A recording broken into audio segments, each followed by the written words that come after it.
ready to go in this one. Chris Getz will stand in. 3 for 6 in the series. Eaton starts him out with a strike, and we are underway.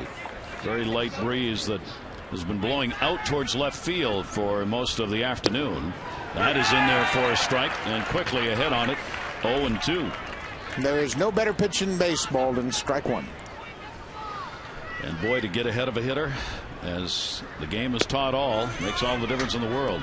And Dave Tremblay was really, before the game, insistent on talking about the fact that Eaton's got to have the good first inning and get ahead of hitters and challenge hitters. Even this White Sox team. That one to short is going to fall in for a base hit. So Getz is on. 4th hit of the series for him. Leadoff single. Now defensively behind Adam Eaton, it's P.A. Jones and Markakis in the outfield. Ty Wigginton continues to get the majority of the work at third base with Moore on the DL. His Torres Roberts up the middle, Huff at first base, and Chad Moeller gets a start tonight. He's done a good job handling these pitchers early on in the season. And the Orioles hope they can keep the errors down. Orioles right now are tied for first in the American League with 11 errors. They do not need that, as the unearned runs have built up against them. And the pitch is in there for a strike. Power for Fields. Big night last night. After his first 0-for in the game last night, he snapped an 0 for 14 with his second at bat. He had a single, a double, and a home run, his first of the season. Really starting to swing the bat a little more effectively. Runner on at first base. Getz, who can run. And a long hold. Eaton's delivery on a breaking ball is going to be in there for a strike. And again, Getz ahead on the count, 0-2. As had happened to Getz, the leadoff batter. Moeller's not thrown out any of 7 behind the plate for the Orioles in the games he has caught. This is the 5th start that he has had for the Orioles. 0-2 delivery on the way. Jammed him with a pitch. Fields fouls it away. He'll stay at 2 strikes. You can see Fields with a defensive swing when he's in a hole 0-2. He's got to try to protect the plate, and he's going to expand his strike zone. And I don't care who you are, or the fact that you might not throw 95, if you pitch ahead, you're going to have the upper hand against hitters. Fields with that 1 home run, 9 RBIs. Getz getting back to the bag.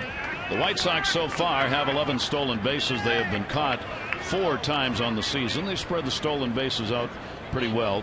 Lillibridge, their speedster, who's their utility player, has 3, leads them on the bench. Anderson's got a couple, their number 9 hitter. And we'll see Getz running if he gets a chance. He's got 2 stolen bases as well. So Eaton keeping an eye over there on Getz, who has extended the lead about as far as he's going to get that cut of the grass area. Not running, foul back. And the count remains at 2 strikes.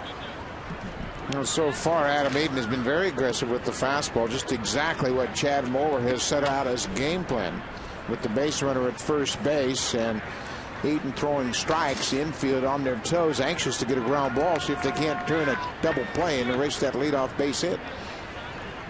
2 strike count. Getz not going at first, and the pitch is outside. You saw the last outing and the loss against Boston for Adam Eaton. He faced Tampa Bay in his first start, another 4-inning start in which he gave up 4 runs on 8 hits in his debut as an Oriole. So it has been a very tough first couple of starts with that ERA at 11.25. And will miss away with it. And the count is now 2 balls and 2 strikes on Fields. And this, Dave Tremblay also talked about this before the game, saying the problem here is that Eaton doesn't have that pitch to get a guy out with. That put-away pitch. Yeah, he doesn't have a put-away pitch where he can get a swing and a miss. And that's why he'd like to have contact. And the earlier in the at-bat, the more advantageous it is for Adam Eaton. Because now Fields has seen 5 pitches in this at-bat, and he's starting to get a read on the velocity. 2 ball, 2 strike count. And that is a strike on the outside corner. So Eaton does get him. The strikeout, the first out here in the inning. Target on the outside, and just looks like a little cut fastball that catches the outside corner. Actually, it's a changeup with 2 strikes, catches Fields flat-footed. Big strikeout right there. Now Carlos Quentin coming up. Quentin has had only 1 hit in this series. He's gone 1 for 8. 7 home runs, 14 RBIs. The long ball his hit in the series. Getz remains at first base, and the pitch is going to be inside for a ball. He has faced Eaton 3 times, and there's the 0 for 3 that he has against him. Yeah, his only hit in this series was a broken bat base hit to left field that drove in the first run of the game last night. So the Oriole pitcher is able to hold him. Runner goes, hit and run. It'll be foul back. So Getz will come back to first base. Gary made a great point about the steals. 11 steals so far this year. Very early in the season. Last year, the entire season, they had 67. That was an aspect of their game that Ozzie had wanted to see them improve. And boy, they've gotten off to a great start and changed their lineup dramatically. They really like the top of the order with Getz and Fields. I believe both of them are going to be able to keep things moving on the base paths. 1-1 delivery on the way. Quinton will foul that one away as Eaton stayed away from him. 1-2. And Gary, you know the White Sox very well, and they have been looking for a 1-2 hitter since 2005 when they had Scott Podsednik and Tadahito Iguchi. 1-2. And Ozzie Guillen at that time had speed. He had a number 2 hitter in Iguchi that could handle the bat, hit the ball to right field. And this so far has been a pretty productive combination with Getz and Fields. 1-2. They were a team built on the home runs last season, first in the league. Runner goes, swung out a miss, throw down. Muller is on the shortstop side of it. So it will be a stolen base. And Getz gets into scoring position. He is now 3 for 3 in stealing bases. Well, Chad Muller has a shot at Chris Getz right here. He didn't get a great jump, but the throw is high into the shortstop side of the bag. You can see how he pulls it to the left side of the diamond off the mark. More importantly, Carlos Quinton's out of there on the strikeout, and there are 2 down. Now Jim Thome, the designated hitter. He delivered a home run against the Orioles in the series. His lone hit, 1 for 6. And he will take the pitch inside for a ball. Thome at .333, but a productive number because those 4 home runs have resulted in 8 RBIs so far on the season. And he's got Getz out there at second base. And he'll take the high strike. 1-1. Jim Thome, a tremendous power hitter. This home run to the opposite field came in the 3rd inning last night, and it was 545. You can see he's just 3 behind Mike Schmidt, who is 13th on the all-time home run list. Mighty impressive numbers. Jim Thome will foul that one off. Thome this season is trying to become less of a pull hitter. He wants to take the ball the other way more. Last year and the year before, felt he had just continued to grow and pulling the ball all the time, and now wants to take some pitches the other way because he is a very good gap-to-gap hitter. Yeah, when he is shooting the ball toward left center, that's when he's at his best, and that's what he did when he first came to the big leagues with the Indians. 1 ball, 2 strike count with 2 down. Eaton trying to get out of this. Runner at second. Pitch will be taken up high, and the count will go to 2-2. This is where the White Sox have made hay this season, and that's with 2 down and runners in scoring position. They've been able to put up some runs early on as part of their 8 and 6 mark, this being game 15. Certainly Jim Thome looks to be part of that RBI production group, but he has gone only 1 for 9 with runners in scoring position so far, and that was a home run. Well, that was a pretty good breaking ball that Thome spoiled right there. Curveball to the outside part of the plate that he just barely got a piece of.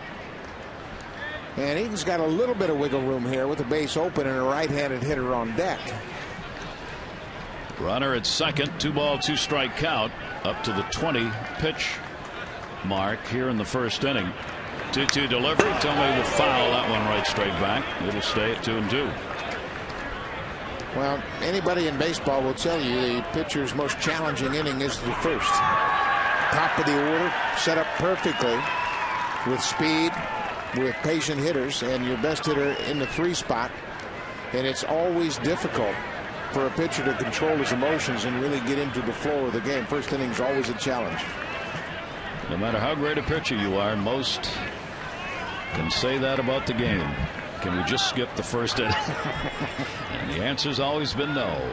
2-2 delivery. Thome will take it outside, and the count is full. 3-2 with 2 down and a runner at second base.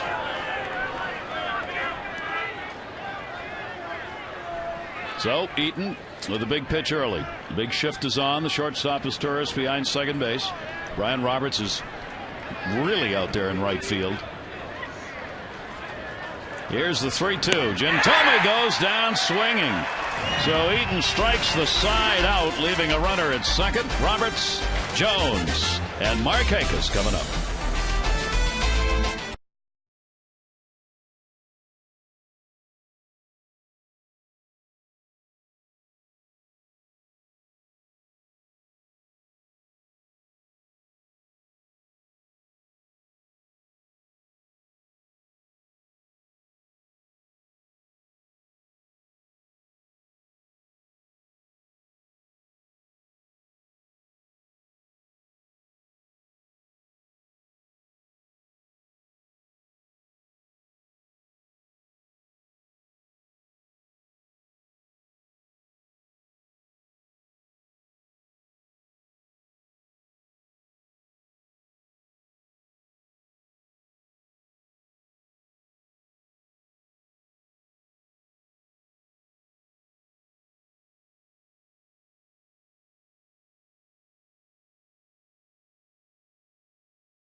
The starting lineup brought to you by Southwest Airlines. For the O's, Roberts, Jones, Markakis, Huff, Wigginton, Scott, Chad Moeller, PA, and his tourist, Brian Roberts. Big start. Now let's take a look at the PNC scouting report for Bartolo Colon. Fastball, and fastball. He throws a lot of fastballs. Fastballs? Yeah. Got a great moving fastball. He'll throw it up in the zone, and you've got to make sure you don't chase that high fastball. That's his bread and butter pitch. But he is a short armor, a hard thrower. He loves to elevate that fastball. First pitch will miss down low. Brian Roberts. Was that a fastball you just threw? Fastball. 1-0 count on Roberts, who is 2-4-7 in the series. Takes that to left center field. Back. Anderson. And he's got room. Brian Roberts gave it a ride. Now, Brian Anderson had to get on his horse to track that ball down in left center. He is the center fielder taking over for the injured Dwayne Wise. Carlos Quinton had left. Jermaine Dye. He had a busy night last night and right. Robbed Nick Markakis of a home run. Ramirez gets up the middle. Fields and Konerko at the corners. And the veteran A.J. Brzezinski has caught this entire series. Adam Jones standing in. Orioles center fielder. 0 for 4 in the series, but a very solid 340 with a couple of home runs. Bartolo Colon gets it in, the former Cy Young Award winner from 05, trying to resurrect his career with the Red Sox organization last year, mostly in the minors. And the pitch is taken away for a ball. Colon has a 10-6 record lifetime against the Orioles, and he has pitched as well against the Orioles as any team that he's pitched against in the majors. Strike taken by Jones. A 3.31 earned run average is the lowest ERA Colon has against any American League team. 1 ball, 2 strike count. And Jones takes it the other way, and he's got a base hit. That was a pitcher's pitch and a good hitter's hit. Nick Markakis caught up. Jermaine Dye robs Markakis of a home run in last night's game. Nick had 2 hits, including that one that was a bid for a home run, and Dye says, I got you. But you take a look at his great start. Most RBIs through 15 games. Nick Markakis has 18. The all-time leader, Mike Bordick, in 2000. Brooksy in 66. Tejada in 05. And there's Cal Ripken Jr., 87. He, too, had 18 in the first 15 games. And as a result, Markakis leads the league in runs batted in and in runs scored. and is 6th in average coming into today's play. Yeah, there's two barometers by which you can judge a offensive player: how many he drives in and how many he scores. And Nick does it both. And Colon obviously concerned over there with Adam Jones on at first base. Jones has not stolen a base yet this season. The Orioles as a team are 8 for 13 in stolen bases. Not a big lead. And Markakis will take it away. Nick has faced Bartolo Colon before. 3 hits in 8 at-bats against him. As a result of last night, a 9-game hit streak for Markakis. It was just red hot. Jones keeping the lead fairly well, stepped it off another half step at first. You wouldn't think he's going to be running here. You want Markakis to have the advantage of Konerko, the first baseman, having to play inside the runner and try and hold the bag and watch for the lefty's bat at the same time. Yeah, if you see Konerko right here holding on the base runner, if he takes off, and Konerko can then cover up that hole on the right side, so you just as soon keep Adam Jones right there and give Markakis a shot at that hole. And Jones still just coming back from that hamstring injury. He missed 2 games. Don't want him stretching that out in an attempted steal in this situation. 1-1. And Markakis will take the pitch up high. 2-1 strike count on Nick with Aubrey Huff waiting on deck. Orioles would love to get off to a quick start here in this ball game. Orioles have won just 3 of their last 10, while the White Sox have won 7 of their last 10 games. Bartolo Colon trying to give them their 6th win on this road trip. White Sox 5-3 on the trip. Runner goes, hit and run, center field again. Anderson's got room. Markakis is retired, 2 down. Dave Tremblay and our covering the bases tonight. We'll hear from the skipper and about him. His earliest baseball memory. I think I was 5 or 6, and you know, watching games on a black and white TV. But then as I got in early elementary school, we used to get the sporting news on Thursday at a local newsstand, and it would cost 20 cents. And listen to games on the radio, cut box scores out, you know, identify with teams and players. And really what the game is all about for a lot of people, myself included, is a dream. Dave Tremblay, our covering the bases, the Orioles skipper. We'll hear others talk about him and listen to Dave talk about not only the memories but the things that drive him in this game of baseball, with 20 years in the minors before getting to the major leagues. 0-1 count, 2 down. Aubrey Huff takes it for a strike. Love of the game began very early for so many people that have worked and been able to play baseball over the years, and Dave is no different. Cutting out box scores, that brings back great memories. You wake up, get the newspaper, look to see how your favorite team did. 0-2 count. That'll miss inside under the arms. Colon wanted that call and did not get it, and a 1-ball 2-strike count on Huff. Aubrey's had more at-bats against Colon than anybody else in this lineup. He's 9 for 30 against Bartolo Colon with a couple of home runs. Jones off first base, 2 away. Huff rips that one to the corner. How fast can Jones run? It's going to be chased down by Dye. Juan Samuel, third base coach, going to hold him up. Relay throw bounces away. Now he waves him home. Getz couldn't find it, and a 1-0 lead for the O's. Juan Samuel held Jones, but once that ball got away from Getz, he didn't know where it was.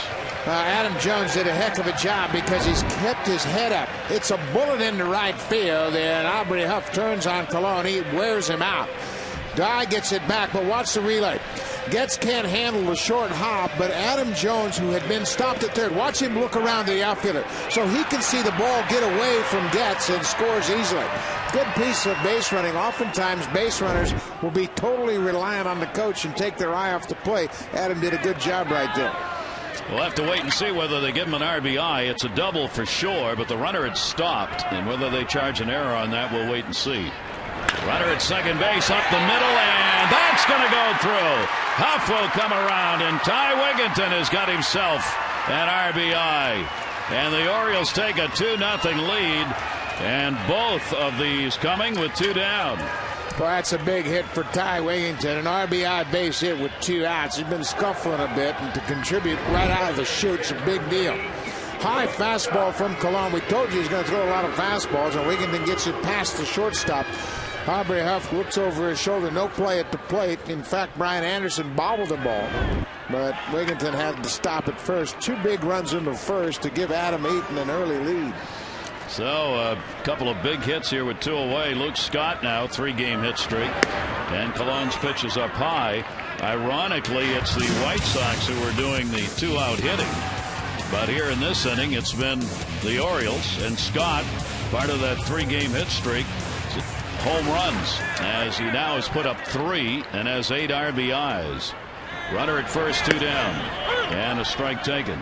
The Orioles were hitting only 190 with runners in scoring position and 2 down prior to the last at bat, while the White Sox were hitting 279 with 2 down and runners in scoring position, and as this game has a tendency to do, just when the numbers are telling you one thing, it goes the other way. Colon will miss inside with it, and a 2-ball 1-strike count on Luke Scott. Well, again, we mentioned how difficult first innings are, and Bartolo Colon is scuffling as well. 18 pitches now in the first inning, and he's already given up a 2 spot. Wigginton's got 5 RBIs on the season. Ball foul back. They have charged an error on that Aubrey Huff double, allowing Jones to score. 2-ball, 2-strike count. Bartolo Colon falling behind early, and his outings have been entirely different in the 2 games pitched. No runs, 3 hits against Minnesota. 5 runs, 6 hits against Tampa Bay. He won the one against Minnesota. No decision. Tampa Bay, a long foul ball. Guy's been charged with the error on the throw. You see the Luke Scott 3-game hitting streak, 5 for 11, and the home run he hit last night came against a very tough left-hander. John Banks got a high fastball and ripped it into the seats. Scott leading the charge in that DH role. 2-ball, 2-strike count. He too has hit Colon hard, 5 for 8, and 2 of the 5 hits have been home runs. Colon's delivery fouled away. Colon came in with left-handers hitting 167 and right-handers 250 in the first 2 starts. Given up just 1 home run to a left-hander so far. Now last year, left-handers hit 309 against him and right-handers 253. So the lefties much bigger numbers against Colon in limited appearances that he had with the Red Sox, because he did spend most of the time with their AAA team. Runner at first, 2 down, and a 2-2 count. And that will miss inside. Throttling back on it. He's not getting that call from Chuck Merriweather, and he's wanted it. Yeah, and that's the real aspect of his pitching that's important, that ability to get the comeback fastball, the ball that runs back over the inside corner. Brzezinski trying to move the glove over the plate, but Merriweather saw the ball off the plate inside. 3-ball, 2-strike count. Wigginton will be running from first base. He goes. It's grounded to first. Konerko will play it to the bag. But the Orioles off to a good start as they pick up a couple of runs on 3 hits and error and take the early 2-0 lead.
So Eaton with some runs to work with. Aprils have not been kind to the Orioles starter. Over the last 3 years, his ERA is 6.99 in April. A major league high in that department. And so far in the 2 games that he has started, ERA of 11.25. But he get out of that first inning. Foul back by Dye. 3-game hit streak for Jermaine Dye. April is tough on pitchers and hitters. Chien-Ming Wang is going through a terrible time. In fact, his spot will be skipped tomorrow. He will not pitch on Friday in the opener at Fenway Park. Adam Eaton has almost a 7 ERA. Lots of guys scuffling in April. Has a lot to do with touch and feel, Gary. Cold the early part of the year. Can't get a good grip on your breaking ball. Chien-Ming Wang, they ought to send him out to pitch consecutive days. They got to wear his arm out so the sinker starts working, don't they? Well, I think he's got some flaws in his setup. I think his delivery is different from last year, and I think it has something to do with his injured foot. I think psychologically he's made an adjustment, and we're trying to figure out how we're going to get him right. Eaton with a 1-ball 2-strike count on Dye. And he will take the pitch outside. He's had a couple of hits and 8 at-bats in this series. Off to a very good start. 4 homers and 10 RBIs and a very solid .352 batting average. There's some really high averages out there around Major League Baseball in the first couple of weeks. Off the end of the bat and foul. It'll stay at 2-2. Again, I think that reflects how pitchers struggle with their command. Good pitchers have a tough time locating their pitches. Jeremy Guthrie's off to a little bit of a slow start.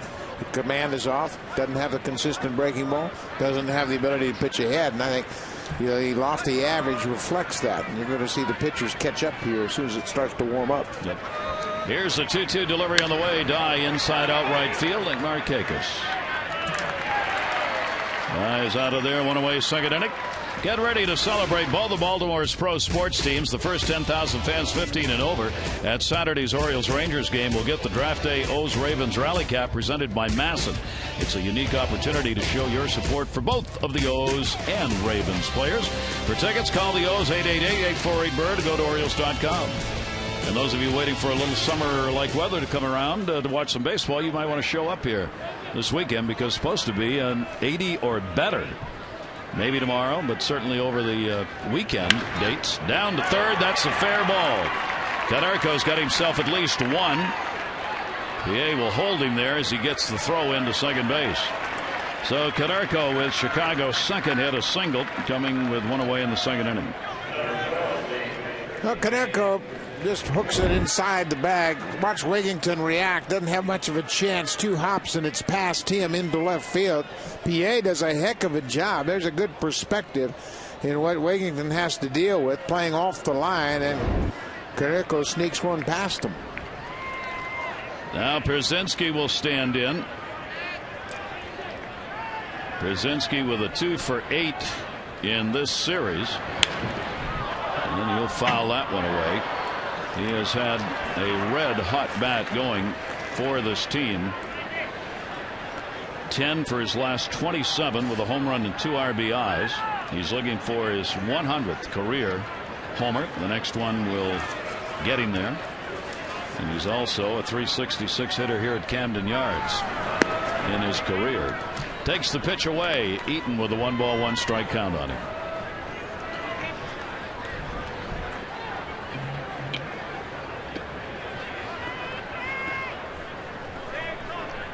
Canerco not a base stealer, being held by Huff at first.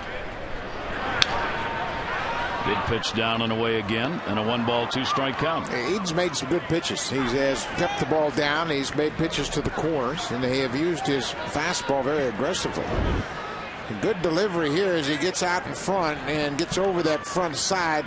Toe pointed directly at the target and really extends, and that fastball just missed. 1-2 with 1 away. In the air, right field. Markakis looking. Jones comes over and calls for it, so he'll put it away. And there are 2 down. Eaton has faced the White Sox only once. You have to go back to June of '07, and he got a win. He had 7 scoreless innings, 4 hits, 3 walks, and struck out 5 in his only appearance over the 8-year plus Major League service that Adam Eaton has had with Philly, Texas, San Diego and now here. He was in the Phillies starting rotation, went to the bullpen, and then got sent to the minors last year and got signed on a minor league contract by the Orioles. Swung out a miss by Alexei Ramirez. Crossed up Ramirez with a first pitch breaking ball. He had seen the first 7 batters get first pitch fastballs, and he was guessing with Eaton. See the struggles Ramirez is having, so he tries to bunt for a base hit. Easy play. Muller guns it down there to get him. No runs on 1 hit, no errors, and 1 left on base. We go to the bottom of the 2nd inning here at Camden Yards. Orioles up 2-0.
Lose in the off season. I can't answer my phone. I love Notre Dame football. I told him, you every time if I hear that, you got to put $1. You got to give me $1 or $5 every time you say that word. You say Notre Dame. I can't say, not that I don't like Notre Dame, but I just, sometimes you just got to, say, gosh, enough's enough.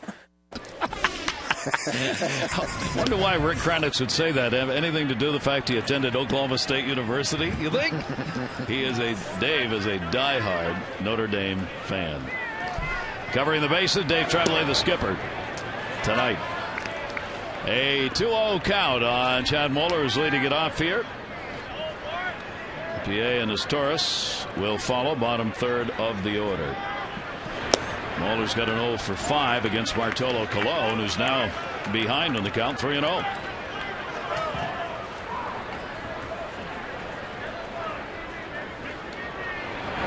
Moeller taking all the way is on. 4 in a row missed. A leadoff walk, and let's check in with Amber. Well, Dave Tremblay wants to see Felix PA do a better job of hitting the ball on the ground. He doesn't want him to fall back into his comfort zone, which is lifting the ball into the air. He took early BP today, and that was the focus. Afterwards, he told Dave Tremblay, hey, I'm going to have a good day today. And Dave said, that means you're going to score 3 runs because that means you got on base. He wants to see PA increase his on-base percentage. He wants him to do a better job of taking pitches, being more selective, because he said it's really fun to watch you go from home to second or from first to home, but we can't watch that unless you're able to get on base. Gary? And only a 135 batting average coming in, so all that extra BP he'll try and put to use right here. They will take that one for a strike, so Colon comes right back and gets ahead of this hitter, 0-2. Yeah, and by taking pitches, you just force yourself to watch the ball. Then you identify strikes from balls, and then you become a much better, more patient hitter. And that's what he's trying to emphasize with Felix PA. PA will take it inside. 1 ball, 2 strike count. PA's got that job out in left field that can be his if he can start getting on base and provide some kind of offense. Dave Tremblay, they're going to give him time to do that, but he's got to show improvement even early on. 1-2, taken in the air to left field, line drive. Got to be played on the hop, Carlos Quentin. That's not a bad piece of hitting right there, going the other way. So the first 2 on here in the 2nd inning for the O's. And it's great that after Dave had a talk with PA about taking pitches, that he gets a 2-strike base hit. It's up, it's out over the plate. He saw 2 good pitches earlier and said, you know, I can hit this guy. Got a little bit in the air more than he would like, but it was a sharp line drive in front of Carlos Quentin in left field. Good start to his night.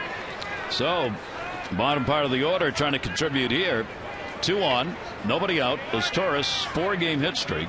Willie bunt. Fields is in at third. He does show bunt and takes it for a strike. Orioles have Chad Moeller on at second base. He is not a speedy runner.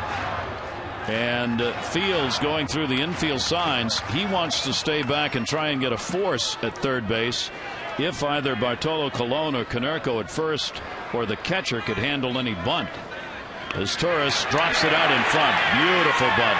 Colon's going to hurry it. Just gets it there to Getz covering. And a fine sacrifice. Well, Torres wasn't so sure he was out.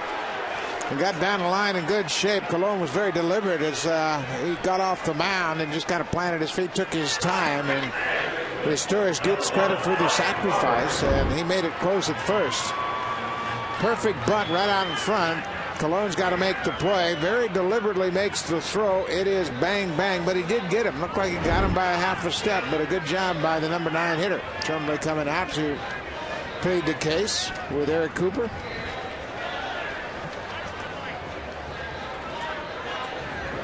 Take another look. Pretty good jaw to jaw going there.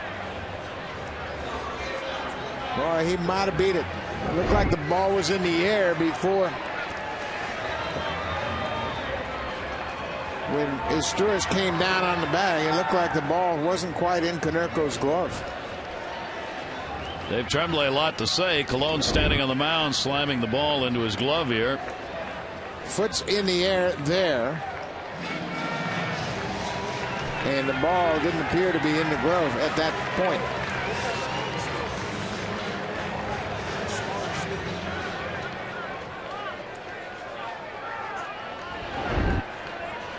That's why we don't use replays in baseball for things like that. We'd never get a game done. No. Here's Brian Roberts, flied out, 2 in scoring position. And Roberts will foul it back. So the Orioles with the number 1 man with runners in scoring position to the plate in all of the American League. Brian Roberts. They already got the 2-0 lead. Our leaderboard presented by Firestone, a tradition of innovation. On base percentage in the American League, Euclid at the top, Cabrera, and then Brian Roberts third. 471.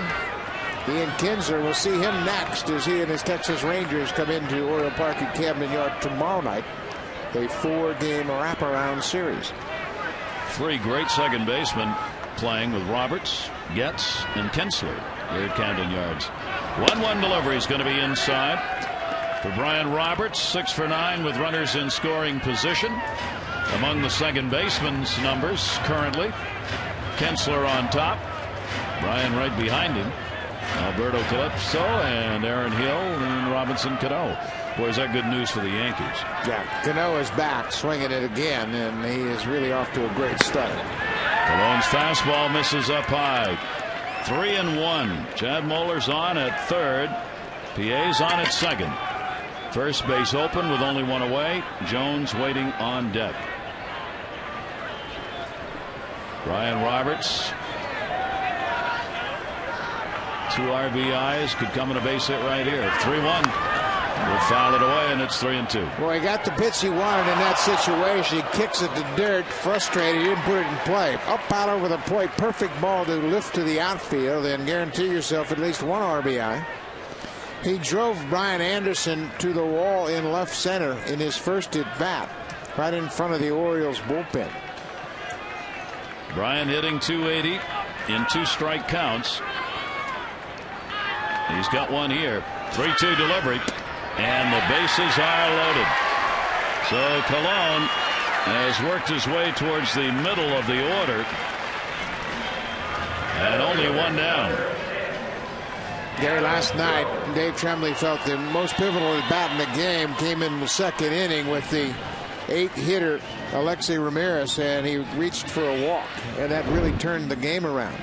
Colon here walks Brian Roberts again, that front side straight toward his target, and finishes up square to the batter, but his command is off right now.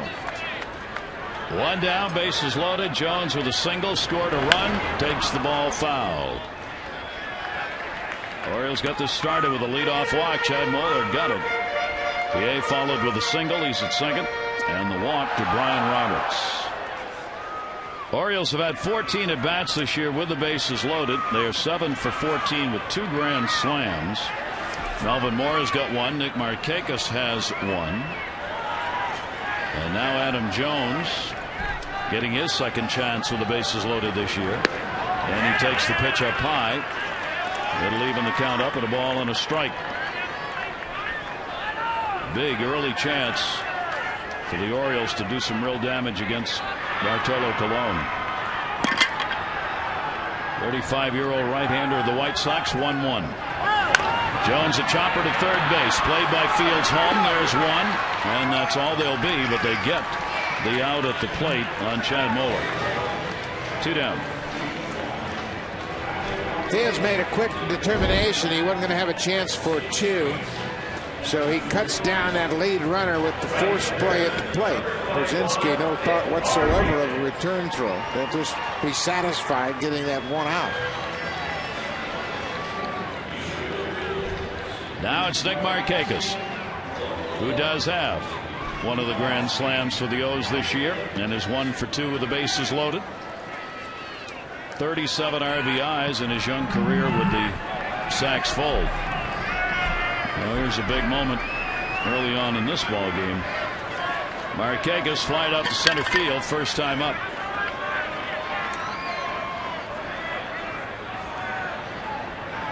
Three for 9 now, lifetime against Colon, and takes it on the outside corner for a strike. They give Markakis a pretty big gap in right center as the center fielder Brian Anderson's moved over to left. And a real shot down the right field line as well, because Dye's moved over a few steps to center field from his right field position. Towering pop-up. Konerko called off. Getz puts it away, and Colon works himself out of a big jam. Orioles do not score with the bases loaded and 1 away. They lead it 2-0.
Fees, and by PNC leading the way. Orioles with the early lead in this ball game, 2-0, as we welcome you back. Gary Thorne, Buck Martinez, and Theo Harris with you. Orioles great inning. That's one that got away. Yeah, it sure was. 4 stranded now in the ball game, and they're going to think back to that inning right there with the bases loaded, top of their order up, and they couldn't get anything done. You hate to give Bartolo Colon that opportunity to get right, and he's one of those guys that might get back into the game. Anderson's pop-up. Brian Roberts is there.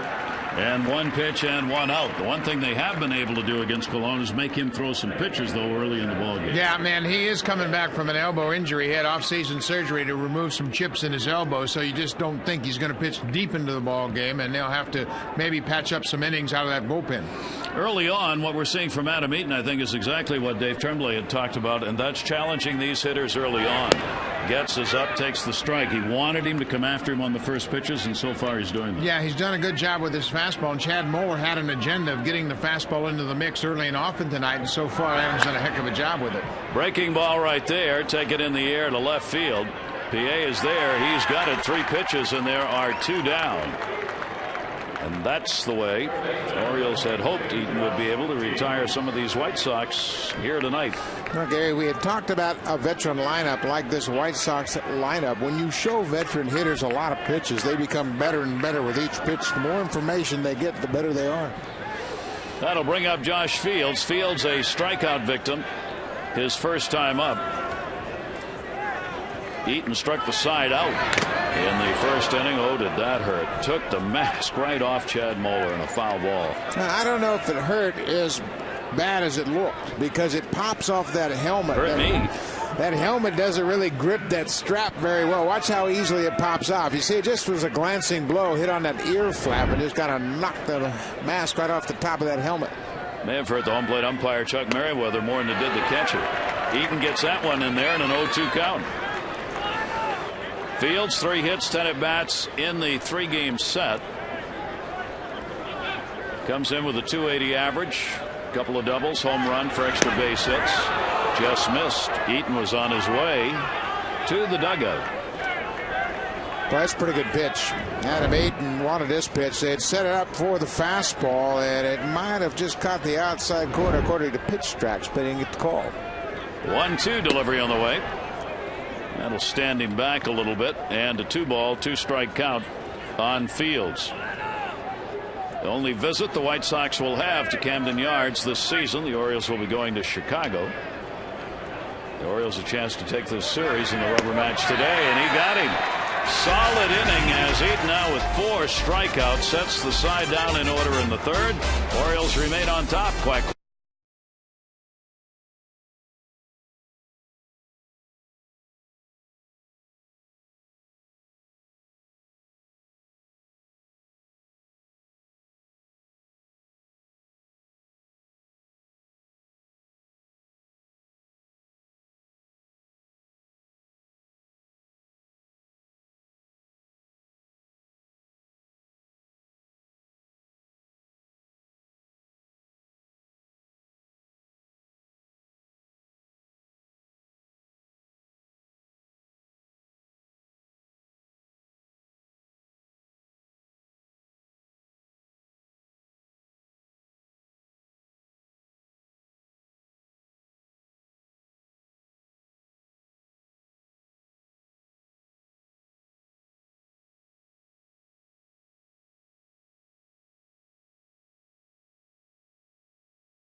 Kawasaki's Green Light event.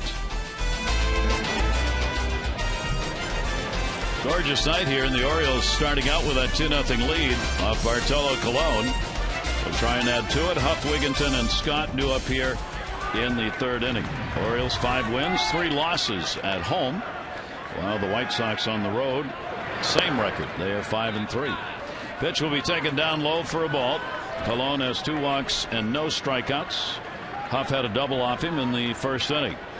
The Orioles got an RBI from Wigginton, and the other scored on an error and a base hit. So Aubrey Huff is 2 for 2 and continues to just dominate Bartolo Colon now 11 hits and 32 at bats against him and 2 home runs. Well, all Aubrey has to think about is velocity. He's pretty sure he's going to get a fastball, and he hangs on that two-seam fastball and rips it into left. Look at the balance in Aubrey Huff's swing. You can really break it down in Exmo. That really slows the action down and gives you a great idea of the timing it takes to be a good big league hitter. Ty Wigginton a single his first time up in an RBI. Ty has been working on his plate appearances, trying to take more pitches. He loves to swing at first pitches. Each year he leads the major leagues, or is close to it, in going after first pitches. Runner at first and nobody out. Takes that one in the air to left center field. Going back for it, Carlos Quentin, no play, base of the wall. Aubrey Huff will be held up. Relay throw, there's nobody there. It comes all the way into the mound, but still Huff would not have scored had he come around on it. Konerko, with the first baseman, had to play the ball, that ended up going nowhere. And Wigginton is 2 for 2 with a double and a single. Well, that's great news for Ty Wigginton. He had a net bat, had a base hit in last night's game to get him going a bit. This just missed going out of the ballpark. Hit right at the 364 mark in left center. Throw back to the infield, and again, great look at the breakdown. Front foot solid, great extension out over the front side, and drives it off the wall in left field. Now Luke Scott, the Orioles getting their chances here early in the ball game against Bartolo Colon. 2 in scoring position and nobody out. And Scott takes it where they weren't playing him. Right center field, way back. That'll hop up and off the top of the wall. 2 runs will score. 2 RBIs for Luke Scott and a 4-0 O's lead.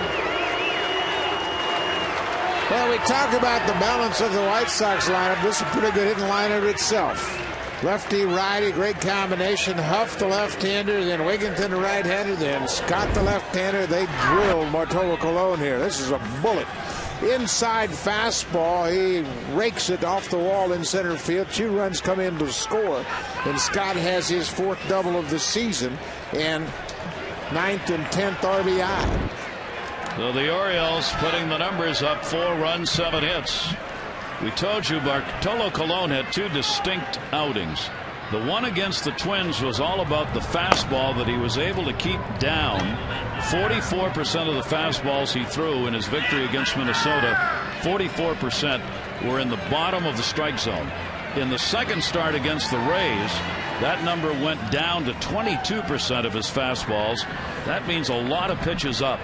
The Twins, a 100 batting average against him in that game. The Rays 316. And in this game, the pitches are up. And the Orioles are taking advantage of it. If he can't get the fastball down, he can't win baseball games. Right now, he doesn't have the velocity to pitch upstairs as he did early in his career, and it's a tough transition. Runner at second base, nobody out. Pitch will be taken up high. A walk, first time up for the Oriole catcher. He's looking with an opportunity to get into a ball game here, to put the bat on it. He's got 4 hits, 14 times up, a double, home run.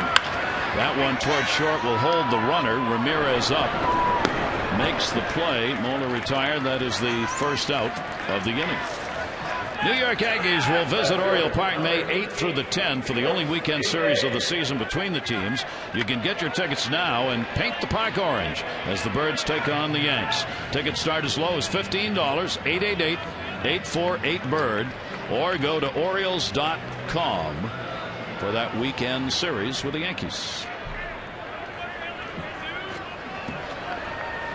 1 down. Felix P.A. will foul off the first pitch. He had a single his first time up.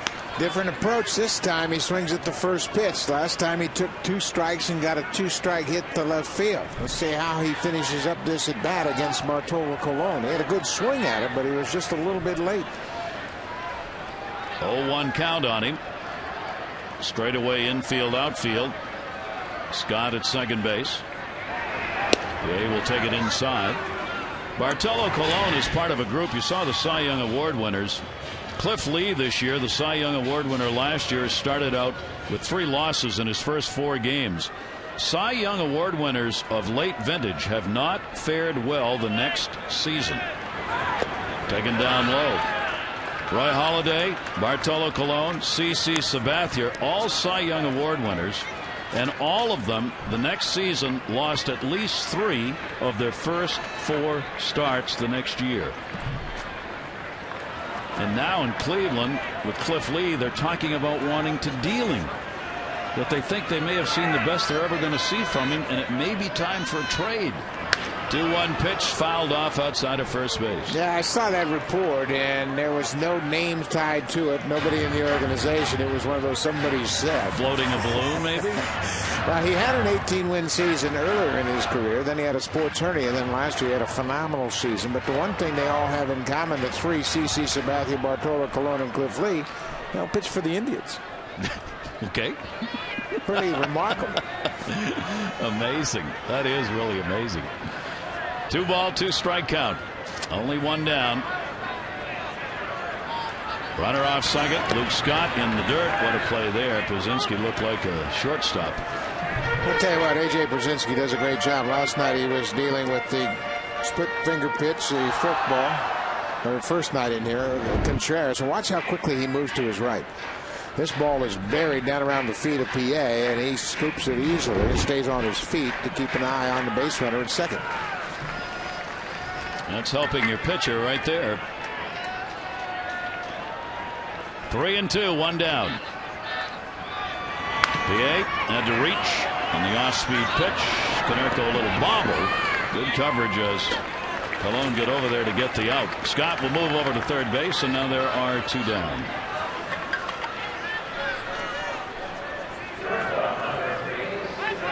So it'll be an RBI 2-out opportunity for Izturis, who laid down a great sacrifice bunt his first time up.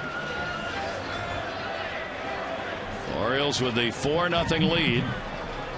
They'll try and pick up another 2-out RBI. They got their runs in the first inning with a couple down. In this inning, 2 runs in. The first 3 hitters got on and 2 scored. And a strike on the outside corner to Izturis.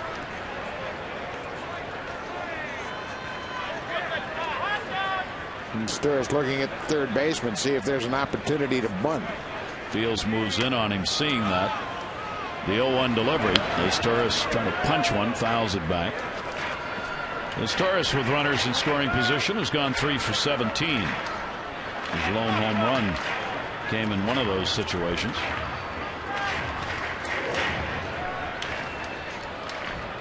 Oh, 2 count, 2 down. Scott at third.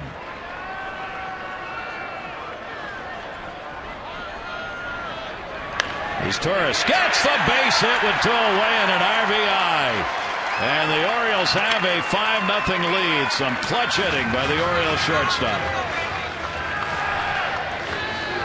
Izturis picks up a big RBI. He's had a big night. Sack, bunt, and an RBI. And it's an inside fastball that never gets inside. Stayed right out over the plate, and Izturis pulls it through the right side of the infield. Luke Scott at third base had a 2 RBI double. He jogs in to score, and there's nobody in the Orioles dugout happier for that hit by Izturis than Chad Moeller, who couldn't advance the runner with nobody out. And Izturis picks him up.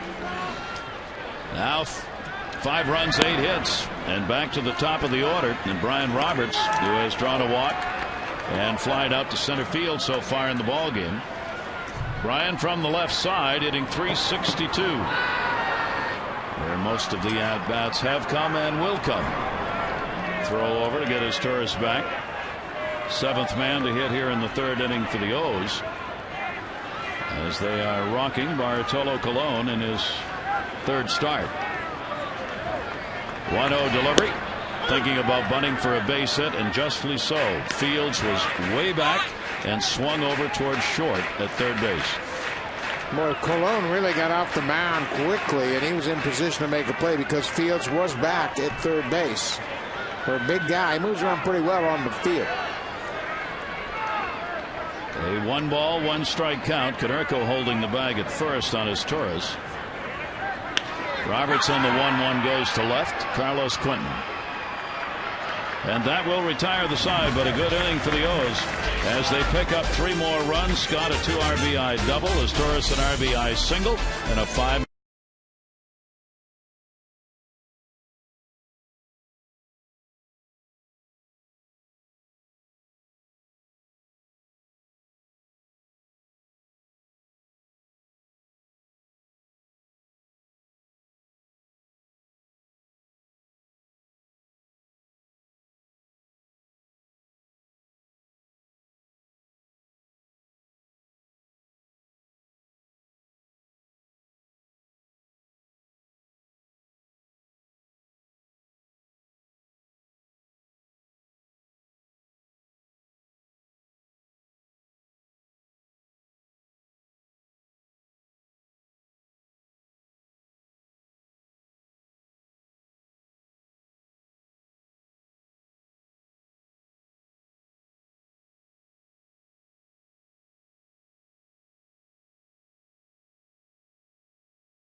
Has had a 2 RBI double, little bobble on the throw, error to die that allowed a run to score in the first inning. Bartolo Colon has had a tough outing, and Eaton's got some runs to work with. And they have scored 5 runs off Bartolo Colon and stranded 5 base runners, and Adam Eaton has certainly had the upper hand here tonight. 3 shutout innings, 2 hits allowed, and walked a batter and struck out 4. Carlos Quentin, the home run leader in the American League currently, takes the pitch inside. 1 ball, 1 strike count. 7 home runs, 14 RBIs, and 1 double. Quentin, Thome, and Dye against Eaton. And it's fouled off, 1 and 2. Isn't it interesting how you can watch a pitcher and he'll throw in the mid-80s, not really overpowering, but if he makes quality pitches to either side of the plate, he can have success. Down in the zone, moving it around, never throw 2 pitches in the same area, never lead anything up out over the plate. It is not a mystery of what you need to do, it's how to get it done. Brian Roberts ranging, tough throw and a nice play. Quentin retired. Well, that's a good play right there, and again, it's a result of Adam Eaton throwing a lot of strikes, defense on their toes. That's a tough throw for Brian Roberts to get enough on it to get Quentin at first base. Going away from the infield, back against his body, and he made a perfect throw to Aubrey Huff. Just trying to get something on that throw has got to be hard, and it shows you what an arm he's got. Jim Thome, there's as hard as Eaton's thrown, a fastball by Jim Thome. Thome, a strikeout victim his first time up. Eaton with the no walks and 4 strikeouts so far. That'll be a foul back and an 0-2 count. And Thome continues to have to go after pitches here because they are strikes. Eaton's not giving these hitters time to settle in. And these Chicago players like to do that because they will take a lot of pitchers given a chance. Eaton ready. Here's the 0-2. Up high, 1 and 2.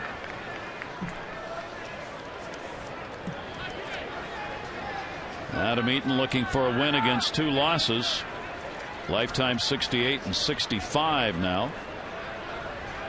Here's the 1-2 delivery. Jim Thome takes it, and it's on the inside corner. Adam Eaton is dealt all night long with his fastball. In the first inning, after giving up a leadoff single, he strikes out Josh Fields, gets Carlos Quentin and Jim Thome. And he gets Fields in the 3rd inning, and he finishes off Jim Thome right here. Fastball, top of the zone. Second time tonight he struck out Jim Thome. 5 on the night. 2 quick outs. Dye, strike on the outside corner.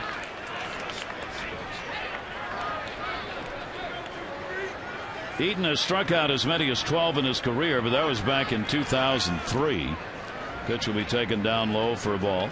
Now that's when he threw a very good hard curveball, and he's a much different pitcher now, and he's got strikeout working tonight, but he would just as soon have some quick outs on easy ground balls.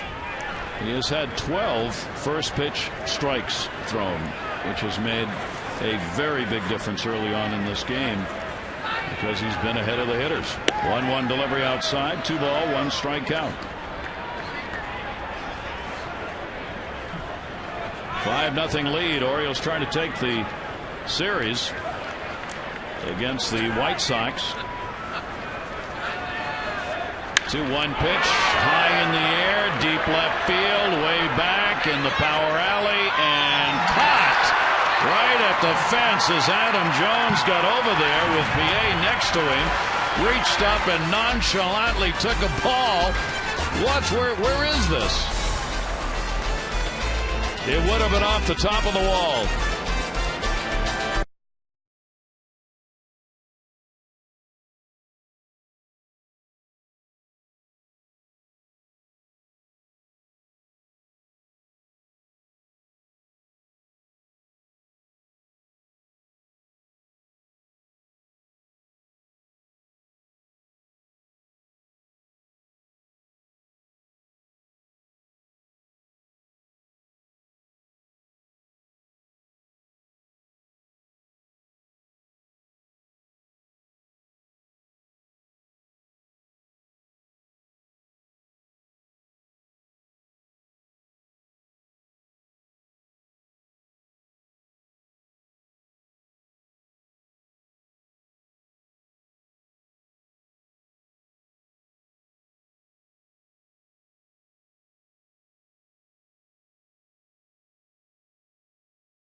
He's got his left fielder PA right there with him and just takes it right over the top of his head and then punctuates and says, man, that would have been out of the park. I made a heck of a play on that one. What a personality, Adam Jones. He is a marvelous young man and a very good baseball player. DJ Carrasco out of the bullpen. Bartolo Colon is out of the game.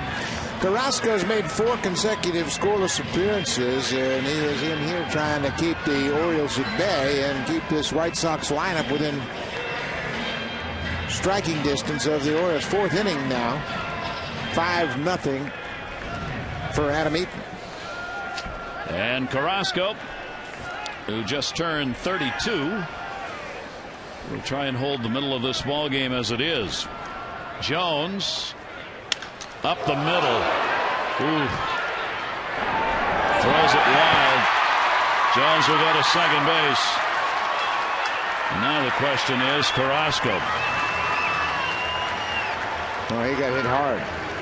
Not sure where it hit him, but that was a line drive, and certainly first pitch of your appearance, you're not really into the game yet. Watch this comebacker. Looked like it might have hit him off the backside as he tried to get a glove on it, and he recovers but makes a bad throw at first base.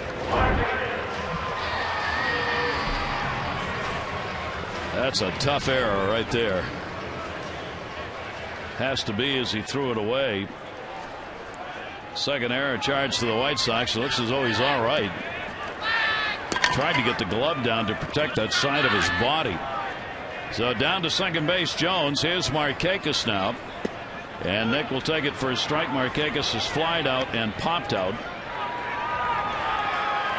Jones in scoring position for the RBI leader in the American League with 18. Tied for the hit lead with the Orioles with Brian Roberts. And that is a fair ball. Just sliced down the line. Jones will score. Markakis will get his 19th run batted in a 6-0 O's lead. Well, good hitters put good swings on pitches, but watch this swing. I mean, that ball is away. It's on the outside corner. He just slaps it down the line, almost as if he's playing cricket and deflecting the ball. What a great swing, and picks up the RBI on the double. His 8th double of the season. Adam Jones jogs home with the 6th run. Here's Aubrey Huff, 2 for 2 already with a double and a single. That ball's going to get away. Runner will stay. Nick Markakis, the start of this season, is just red hot. I mean, he is so comfortable at the plate. It's impossible to get a ball by him, even sometimes when it's not a strike. Yeah, that was a very good pitch. It was away, and he just stayed right on. We mentioned last night he got 2 hits against tough left-handers, Matt Thornton and John Danks, and hit bullets to left field. 1-0 delivery is in there for a strike from Carrasco. 1-1. Aubrey Huff upping his average. 305 now. Aubrey sorry to see Bartolo Colon out of there. The double and a single off him, and a very short outing for Bartolo Colon. That chopper will move the runner up, played by Getz, to get the out. 1 away. Over to third base goes Markakis. The Junior Orioles Dugout Club, presented by Chick-fil-A, is perfect for all fans 14 and under. Now, you're going to get, the kids are, tickets to 10 games, the club hat, the membership card, and a collectible lunchbox, and it's only $17. You're also going to get exclusive giveaway items, and perhaps most important, parents, are you listening? Parents, you're the ones going to buy this. You get friends and family tickets for only $6. 888-848-BIRD, Orioles.com, or any Chick-fil-A location. Bill Stutka and I, is in charge of the Alumni Association. We're trying to figure out today what that prices out to with the kids club for tickets for a game with a family if you use it. Yeah. It's about $1.75 a ticket. Fouled off. Almost picked off Scott in the on-deck circle. Yeah, there are so many good opportunities to come to the ballpark and share this experience with your family. The Orioles have been very proactive in trying to get families included, and there's some great bargains. Chick-fil-A club's a great one for not just for the kids, but for everybody. The infield is in. Wigginton, a double and a single and an RBI. Runner not going. And Getz will make the easy play over to first base. Wigginton retired. Markakis remains at third, and there are now 2 down. Well, 2 outs have been the time for the Orioles tonight. They got those runs in the first inning. 2 down. There's Torres. Picked up an RBI. 2 down. Now they get another shot at it here. Luke Scott, he's got 2 RBIs with a double he picked up in the third. 4-game hit streak now for Scott. And in the series, he's had 5 hits and 10 at-bats. Inside for a ball to him from Carrasco.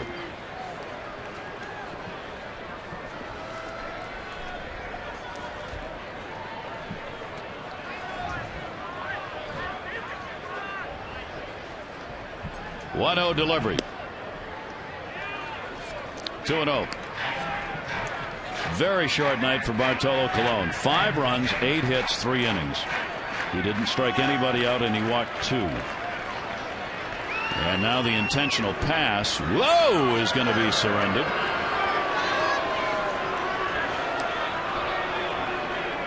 Now, last night, you take a look at this intentional pass, almost gets away from A.J. Brzezinski down in Houston in a similar situation last night. They were walking a batter, and Ronald Belisario threw one back up to the screen. Hunter Pence went from second to third and then scored on the next swing of the bat. I don't remember early on in the season, Buck, seeing so many problems issuing the intentional pass. It's like it's been a circus act every time pitchers have tried to do it, seemingly. And that's why they never incorporated 4 fingers out to the side. Yeah, just to keep it interesting. All right, the Orioles have first and third now with 2 down. Chad Muller has walked and grounded out. Takes the ball to right field. Dive back. Has room. And the strategy works. The Orioles, though, will add another run. It will be unearned. They get a hit and an error and extend the lead to 6-0.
In your opinion, if he were evaluated today for the job he was brought in to do, which was really transition this club and rebuild this club, what do you think a lot of your bloggers would say about this?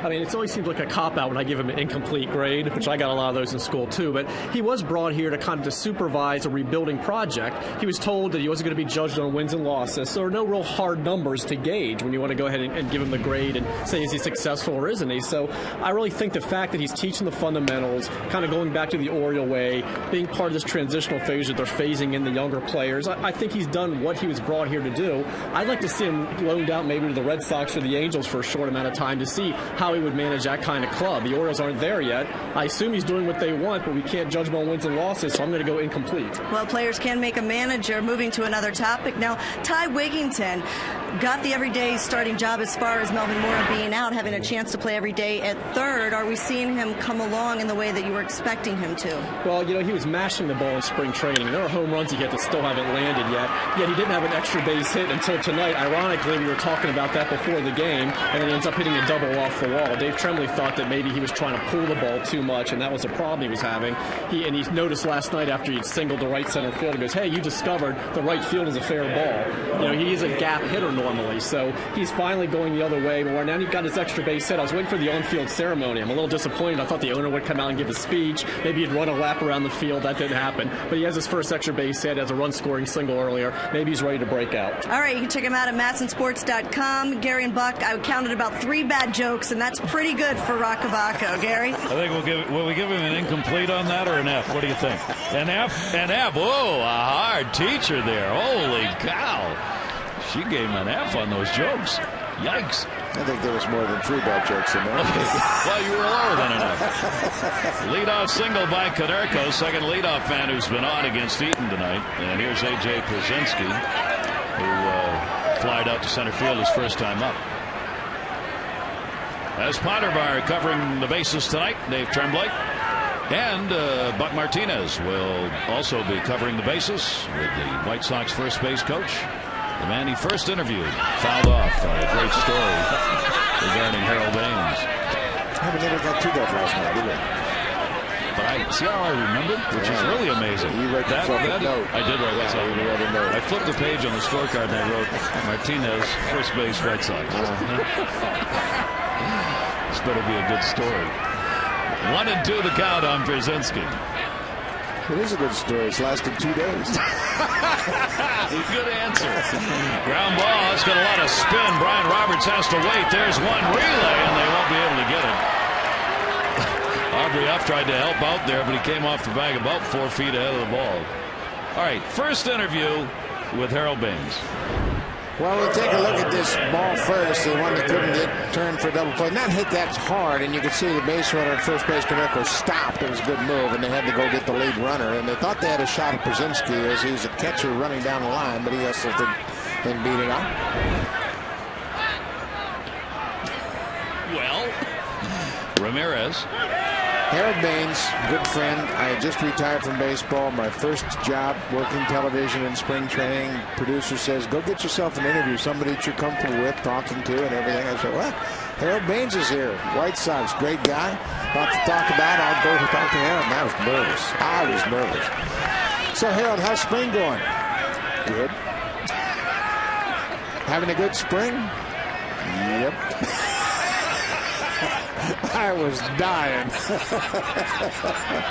Wonderful guy. Didn't talk a lot. Aubrey Huff, look out. Did he do it on purpose to you, or was it just, I mean, Harold's like that anyway. Yeah, well, I learned quickly that you don't ask questions that allow for one-word answers. That was my mistake. Because players have been known over the years in every sport, knowing a young announcer's coming, they'll find out and they will give one-word answers to him no matter what you ask. Now you got to think about your question to get the answer you're looking for. 0-2 count. That's good. That's a good story. Ramirez, was it a live interview? Oh, yeah. Oh, yeah. Right. Those are always That's live. the only time. Yeah, that's the only time those happen. Ramirez grounded out his first time up. Eaton taking a look at Brzezinski over there at first. Ramirez hitting just 146. Couple of hits, 8 at bats in this series. Reaches and pops it up. Ty Wigginton. 2 down.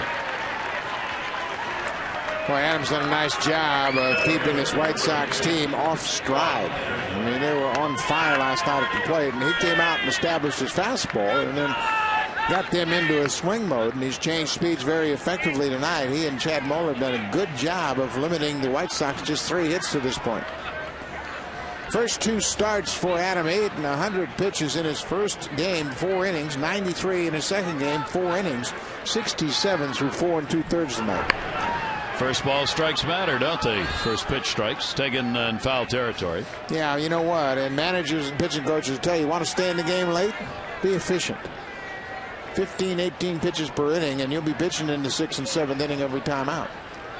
This White Sox team has been a bit of an anomaly here at the start with the 8-6 record. In the games they've won, they're averaging almost 7.5 runs a game and hitting .336. In the 6 losses, they're averaging 2.3 runs a game and hitting .170. I mean, the numbers are exactly the opposite, divergently different in the games they win and the games they lose. Look at the home runs, 16-4. I mean, you're going to have different numbers when you win and lose, but to be this far apart, it's still very early, obviously. But I think that's the biggest thing. And Oz-again told me that the 3 best pitch games he has seen against his club in the last several seasons were the first 3 games of the season against Kansas City. He had Gil Mesh, Zach Greinke, and Kyle Davies, and he said, I can't remember 3 back-to-back games as good as that Kansas City staff threw against us this year. So that's some of it, and they got off to a tough start there. They have been on the road for 11 games now, and they'll be headed back to Chicago after this game tonight, and they'll be happy to get home. And for the Orioles, it's been kind of the other way around. It's hard to imagine a tougher place to go for a pitching staff than Texas and then Boston. And that's what the Orioles had to face. I mean, you got to play them all, so there aren't any excuses. It's just the fact of the matter is those are tough places to pitch. Yeah, and we mentioned how difficult it is for pitchers to really get in the flow of the season. April is always a challenging month, and, you know, the hitters come out, and they're a little bit ahead at times, and pitchers haven't really commanded the strike zone yet. So pitchers generally are a bit of a disadvantage, and they'll catch up quick. You see the lofty averages early on.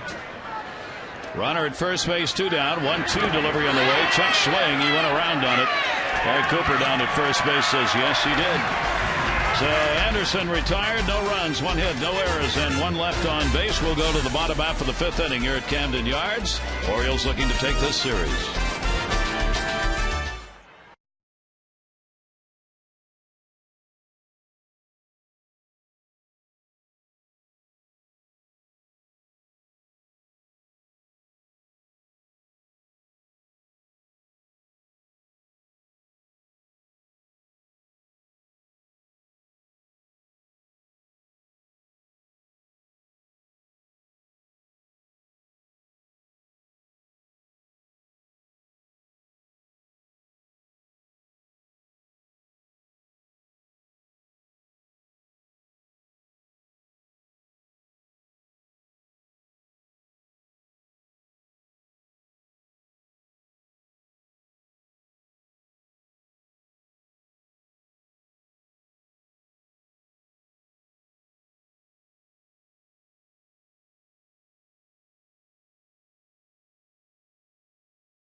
You know, with the great Yankee teams of the early 60s.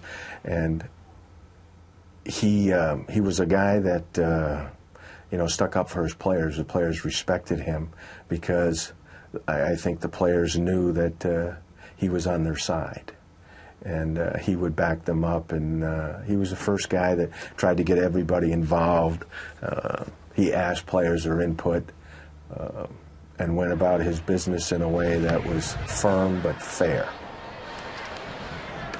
Ground ball out, taken right there. We're covering the bases with the skipper of the Orioles, Dave Tremblay, tonight. And in saying the things he did about Ralph Houck, obviously what you are also hearing is a lot about what he believes he should be as a manager, because those were the attributes that he thought were positive. Yeah, Ralph Houck won 109 games in his first season in 1961, and that was a pretty magical season, if you'll remember. Mickey Mantle, Roger Maris, of course, a great home run chase, but Dave Tremblay admired the way that Ralph Houck managed. I got to play against Ralph Houck later on in his career when he managed the Tigers in the early 70s, and later on went to Boston, but pretty good guy to emulate. Tough but fair. I thought that pretty well did sum up what Ralph Houck personified. 1 ball, 1 strikeout. PA retired, 1 for 3. Now is Turris. An RBI single and a sacrifice in the ball game. Dave working out with his own son. Hit in the air to center field. Anderson backing up, and he's got it. 2 down here in the 5th inning. Well, Jim Leyland, Dave Tremblay managing in the minor leagues. Dave, as a manager, always was friendly and accommodating to the fans' requests for autographs. Continues that to this day. He will come out and talk to fans prior to the game. But we heard early on that he recollects his first memory of baseball about 5 years old, when he really got interested and started looking at the box scores and waiting on the sporting news. I can relate to that. Boy, how long ago does that seem when you're talking about, because it was the sporting news that ran all the box scores for all of the games. And it was only once a week, but it was what every baseball fan looked forward to getting, because that's about the only place you got them. Yeah, and you didn't know anything about the other teams except your hometown team. And I was in California. I knew about the Giants, maybe once in a while about the Dodgers, but anything else was foreign until you got the sporting news. Exactly. 1 ball, 1 strikeout. I believe the sporting news now is one of those that has gone strictly online, is it not? You know, I may be wrong about that. I think the sporting news is still published, yeah. I know they've made a big deal about their online service. 1-2 delivery on the way. Brian Roberts has an 0 for 2 and a walk in the ball game. Orioles up 6 runs on 9 hits. And the White Sox have been throttled down. Bartolo Colon, the White Sox starter, worked only 3 innings. DJ Carrasco working here in relief with 2 away and nobody on. 1-2 delivery. Texas is coming in for the weekend, and it'll be a 4-game set. Friday night 7:05, Saturday 7:05, Sunday afternoon 1:35, and then Monday 7:05. Uehara against Padilla, Hendrickson against Feldman. Bergensen will get his second start against Brandon McCarthy on Sunday, and Jeremy Guthrie and Matt Harrison on Monday. And really, as we said earlier, we're supposed to have some great weather for the weekend, summer type weather with temperatures 80 or above. Nothing quite like a weekend at the Inner Harbor and catching a ball game. And Texas certainly one of the more exciting offensive ball clubs in all of baseball. And the Orioles, of course, good offensive club themselves. That'll be bobbled at first, but right at the bag. Roberts is retired in a 1-2-3 inning for Carrasco. First time the Orioles have not had a runner on tonight. O's lead it 6-0.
Part of Birdland's stimulus package this year is Kids Night. Every Thursday home game, kids 10 and under can receive a free upper reserve seat when accompanied by an adult. Up to 2 free kids tickets per adult. So Thursday nights this season, gather up the family for an affordable and fun night of Orioles baseball. To find out more about the Birdland stimulus package and other cost-saving ideas, call 888-848-BIRD or visit Orioles.com. Gary? And we hope you'll get out and see the O's. Good crowd on hand here for this ball game, and the Orioles have the 6-0 lead. Adam Eaton looking for his first win as an Oriole. Top of the order, Getz, Fields, and Carlos Quinton due up. Getz hitting at .325. He is singled and flied out.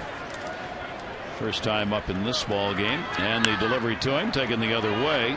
PA was shallow and needed to be. 1 down.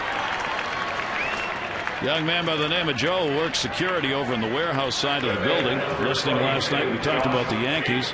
Last night, that date 1915, the first time they'd worn pinstripes, and he stopped me today and was talking. He said, I have to tell you, they actually wore pinstripes in 1912, but only for a few games that season, and then stopped it, and it was 1915 when they put the pinstripes back on and wore them forever. So, Joe, thanks for the heads up. You know what's great about that? There are people listening. Well, there's one. There's only one. That's great. But that's, you know, he's the one who emails. He votes for the people at the end of the game. Bow back into the screen. 1-1. That's awesome. What a piece of information. That's great. They weren't the Yankees then. They were the, what was the Highlanders, right? Yeah. 1 ball, 1 strike count on Josh Fields, who has struck out twice. One's called and one's swinging. 6 strikeouts for Eaton in the game, and the pitch is taken up high, and a 2 ball, 1 strike count. That's actually how I pick up all my baseball information. I come in early. If I get here early enough that I can walk around the warehouse. Wander around the warehouse. Listen to people talk. I write it down, then put it on the air. Perfect. It's cheaper than hiring a writer. And a strike on the outside corner. Again, good location. 2 balls and 2 strikes. I wonder if Adam Eaton heard Dave Tremblay after the game last night. Yes, he did. 2-2 delivery. Swung on and missed. It is hard to believe the performance you're seeing from Adam Eaton in this game based on his first 2 starts. Yeah, he lasted just 4 innings in his first 2 starts, so was hit hard. But boy, has he been aggressive tonight, pitching very confidently, and it gets Josh Fields for the 3rd time. Watch how far out in front he is, and then gets beaten by that fastball. Swings right underneath it, no stride whatsoever. Hits off that front side, and Adam Eaton is racking up the strikeouts. 7 Ks, 2 down, nobody on. First pitch, fly ball, Carlos Quentin. Jones. He's got it, and a 1-2-3 inning. What a performance Eaton is putting on, shutting out the White Sox.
Going early off Bartolo Colon, rips a double into right field. The ball got away from Chris Getz. Adam Jones scores. Adam Jones welcomed in DJ Carrasco in the 4th with a bullet off the pitcher's hip.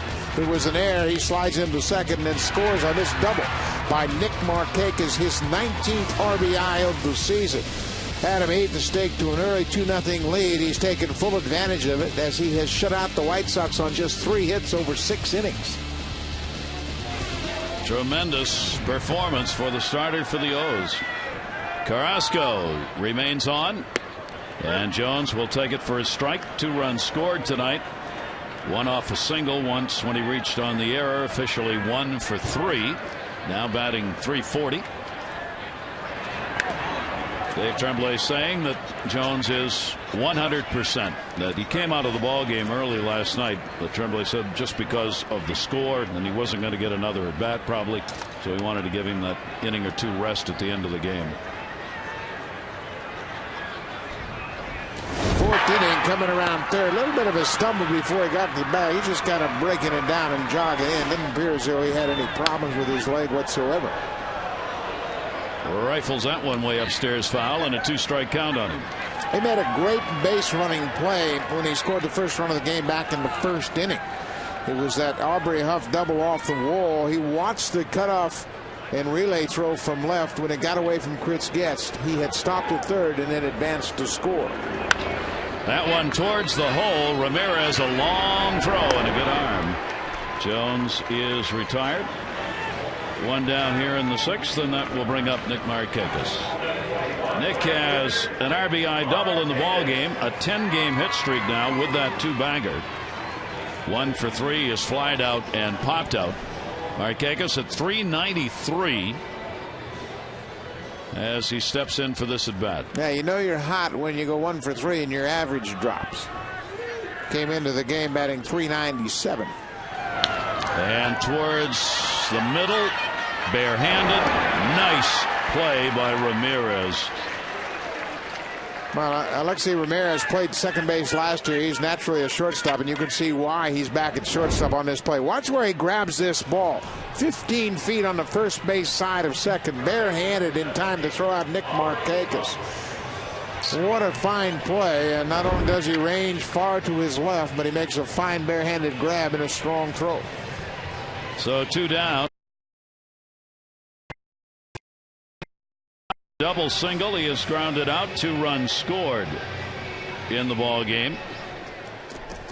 So Aubrey starting to pile up some runs here as he's crossed the plate 8 times. We'll foul that one straight back. 5 doubles for him on the season. And he's producing RBIs with a 15. Overshadowed early on by the start for Nick Markakis, but not by much. Here's the 0-1. Off speed. Carrasco misses with it. 1 ball and 1 strike. Carrasco working his 3rd full inning of relief for Bartolo Colon, driven out after just 3.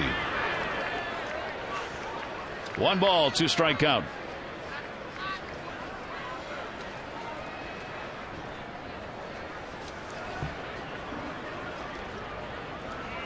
Carrasco has looked pretty sharp. It's coming on. 1-2 delivery and a breaking ball in the dirt to Huff.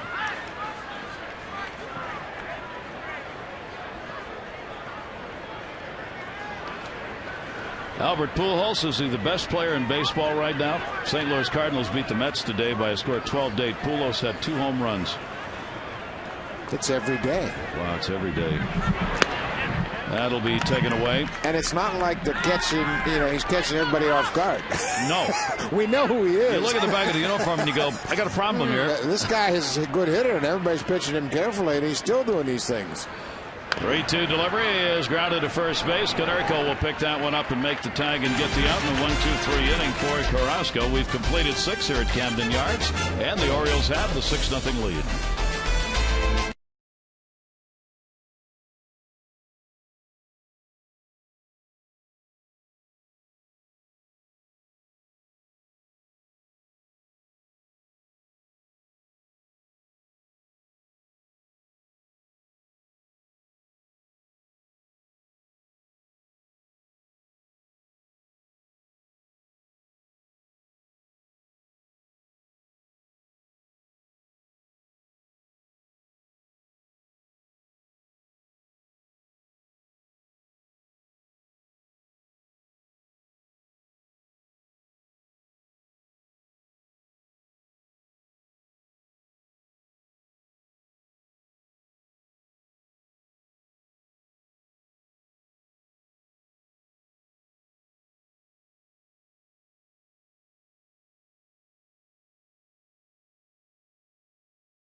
Pitcher Cole Hamels left the game in the 4th inning after getting hit by a ball hit by Prince Fielder. He left with a contusion on his throwing shoulder. Also, as Gary mentioned, Albert Pujols 2 homers as the Cardinals sweep the Mets today. Ricky Romero, Toronto's starter, is going on the 15-day disabled list with a strained muscle. Also, B.J. Ryan goes on the 15-day disabled list for Toronto. And the Brewers' Dave Bush, his no bid, was broken up in the 8th inning today by Matt Stairs after he hit a home run in the 8th inning for Philly. Gary? All right, Bush got the win in that ball game as Milwaukee beat Philadelphia 6-1 with Cole Hamels suffering the loss and coming out of the ball game, as Amber said, after just 3 1/3 innings in that game. Jim Thome up, and he will foul it off. Thome has struck out twice in the ball game, as Adam Eaton putting on a very impressive performance. No walks, 7 strikeouts. He has given up no runs on just 3 hits, and they've come in 3 separate innings. and they all have been singles. Only one base runner has been to second base for the White Sox, and that was in the first inning when Getz singled and stole a base. And for the second time tonight, Chad Moeller's mask is knocked off in a foul ball. Yeah, the guys that wear that batting helmet as a protected helmet, there's not a whole lot of resistance for that strap to really grab hold of that helmet, and that thing pops off very easily. It's not quite as rough and painful as it looks. It just really pops right off. Chuck Merriweather's the one who's limping because for the second time the ball caught him on the leg, and he was talking to Jim Thome as he went out to dust the plate off. 0-2 delivery is up high, and a 1-ball 2-strike count. Dye and Konerko to follow against the 31-year-old right-hander. The Orioles starter is on in the 7th inning. Swung on and missed. And Thome looks out like, who is that? 8 strikeouts, 3 of them to Thome. Thome's gone down 3 times swinging. Josh Fields gone down 3 times swinging, and Adam Eaton just blows the fastball right by him. Watch how late he is. That ball is past him when he gets the bat through the hitting zone. What a great start. 85 pitches here into the 7th inning. Dye down the line. That'll be a foul ball. Jermaine Dye has flied out twice in the ball game. The Orioles starters coming into this game 11th in ERA in the league and 14th last in hits per 9 innings surrendered. Orioles starters have averaged 4.9 innings per start, the fewest in the American League. 0-1 delivery. That is popped up. First base. Huff. And no play.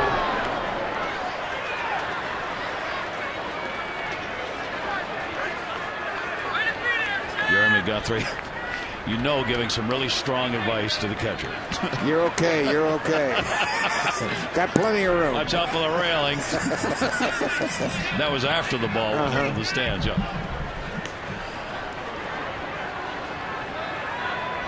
Dye hitting at .339 with 1 down and a 2-strike count.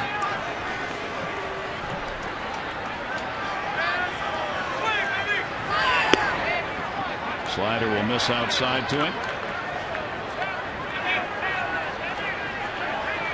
Eaton is doing this against a White Sox team that over the last 10 games came in hitting .295 and it scored 63 runs.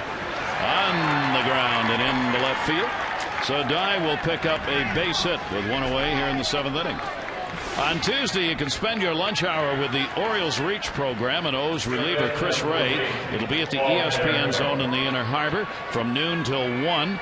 Chris will be there signing autographs. It's going to be Tuesday, ESPN Zone, Tuesday from noon to 1. For details, you can go to OriolesReach.com.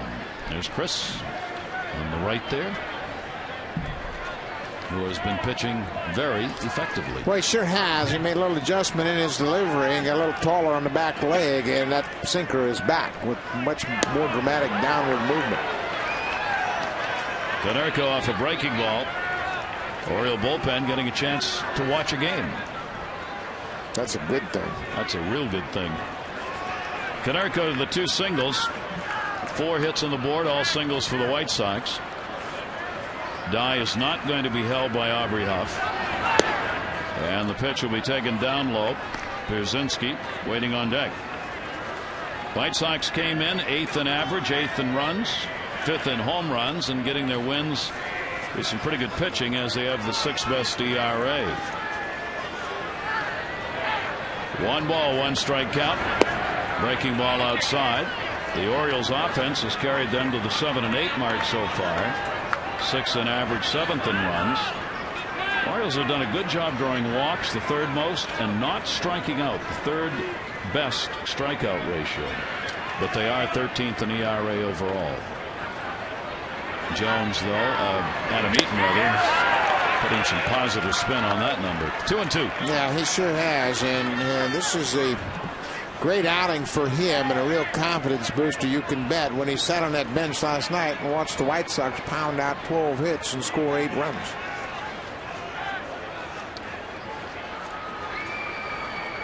Lead at first for Dye. Konerko with a 2-2. Outfield very deep. And got him on the outside corner. 9 strikeouts for Adam Eaton.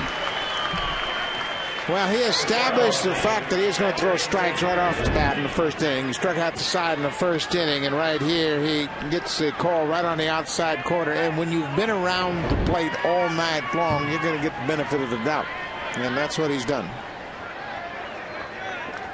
2 down. Krasinski has flied out. Fielder's choice. He has an 8-game hit streak that may very well be on the line with this at bat, as he stands in with a runner on at first base.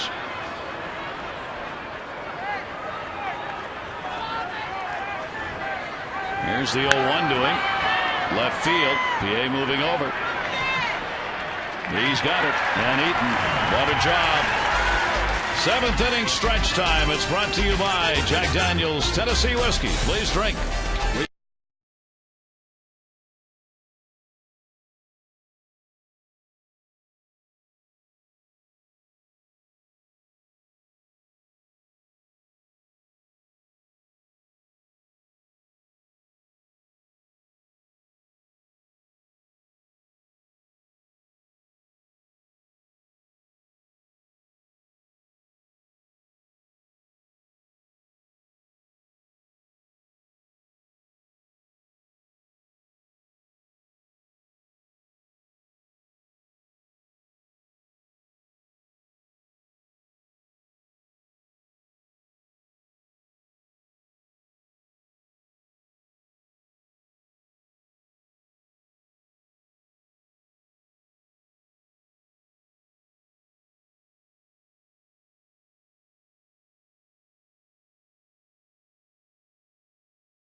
And look, let's be honest, you would not have anticipated this good a start out of him based on the first 2 that he had for the Orioles. Knocked out after 4 innings in both of his first 2 starts against Tampa Bay and Boston, and tonight he's been in command all night long. Struck out the side in the first inning after a leadoff base hit, and the strikeouts have been incredible. He's used his fastball very efficiently and very effectively. He has not pitched 7 innings since June 26 last year. This has been a great outing for him, a real confidence booster, and I think Dave Tremblay's comments after the game probably had a positive impact on him. And I think he heard what was lying behind some of those words were that, look, you've got to pick this up. We cannot go on with those kind of outings, and you've got to do something. And he's responded to that. And I find it very satisfying for Chad Muller that he's behind the plate tonight, because he had an idea and a game plan. He was going to use the fastball, and it's worked very well. And the Orioles offense has continued to do what they've done virtually all season long, especially here at home, where this ball club has really been hitting the ball hard and scoring some runs. This club can hit, no question about it, and I think Dave Tremblay did a great job putting Adam Jones in the 2 spot, that he's taken off because of it, and the guys around him have also been very effective. It's been a good lineup. Octavio Dotel will come on to do the pitching, as DJ Carrasco did a good job working 3 innings. He gave up only 1 unearned run. That ball popped up towards third base by Ty Wigginton, and it will come down in fair territory where Fields is able to handle it. 1 away here in the bottom half of the 7th inning.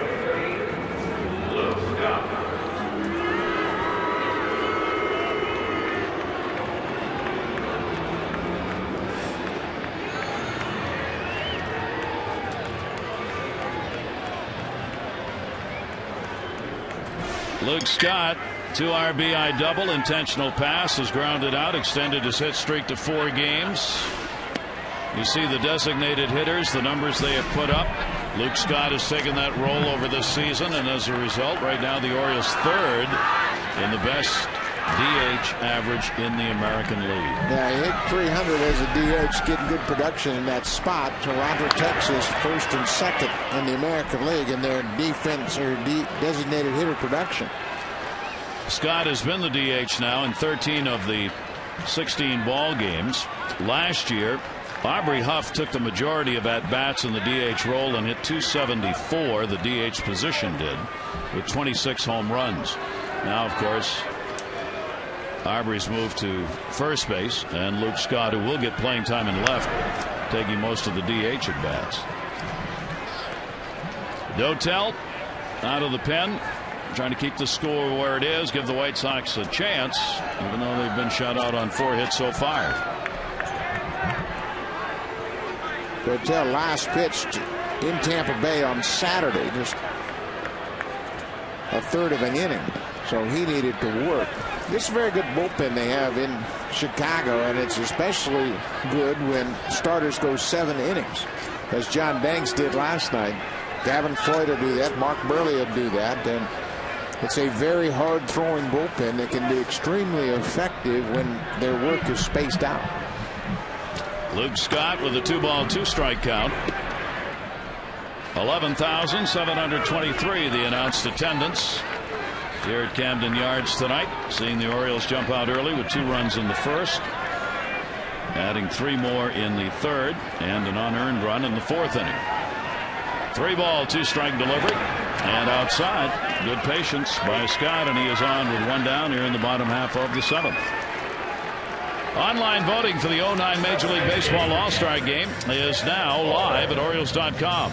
Plus, when you vote for your favorite Oriole, you could win an All-Star prize with Vote Orange, Save Green. Any fan who votes on Orioles.com will receive $5 off a ticket to an upcoming game.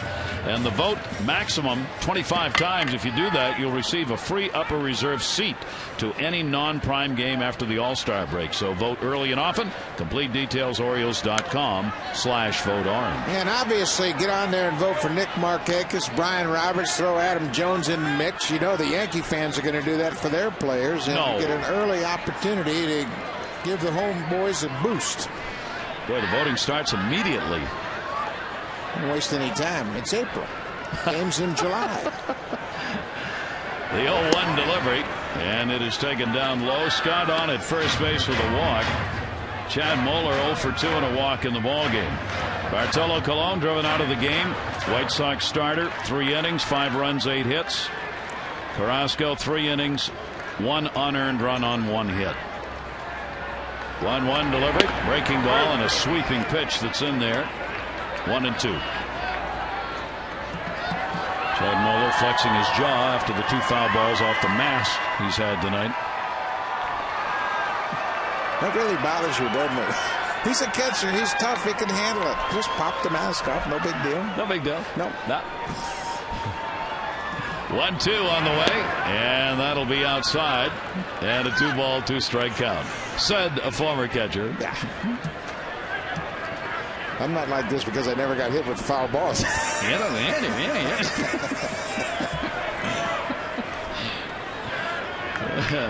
2-2. Towards short, Ramirez couldn't get it out of the glove, or he would have had 2. It'll be a fielder's choice. 2 down. Well, the Orioles caught a break right there. Young second baseman Chris Getz gets the ball stuck in the webbing of his glove. Good feed from the shortstop, right on the money, but you can see he never found the handle and wisely chooses not to throw it. 2 away with a runner on at first. PA has singled 1 for 3 as he stands in. 150 average on the year.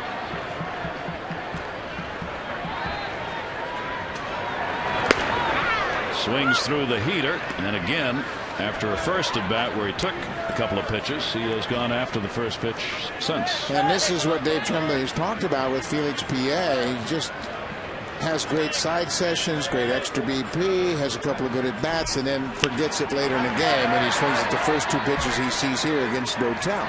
In his first at bat, when he got his hit tonight against Colon, took 2 strikes. Great approach, never panicked. Roped a line drive into left field, and since then been very aggressive, swinging at the first pitch. Chad Moeller on at first base, not holding. Konerko playing behind him. Takes that one for a base hit into right center field. Anderson going over to get it. Moeller will go to third.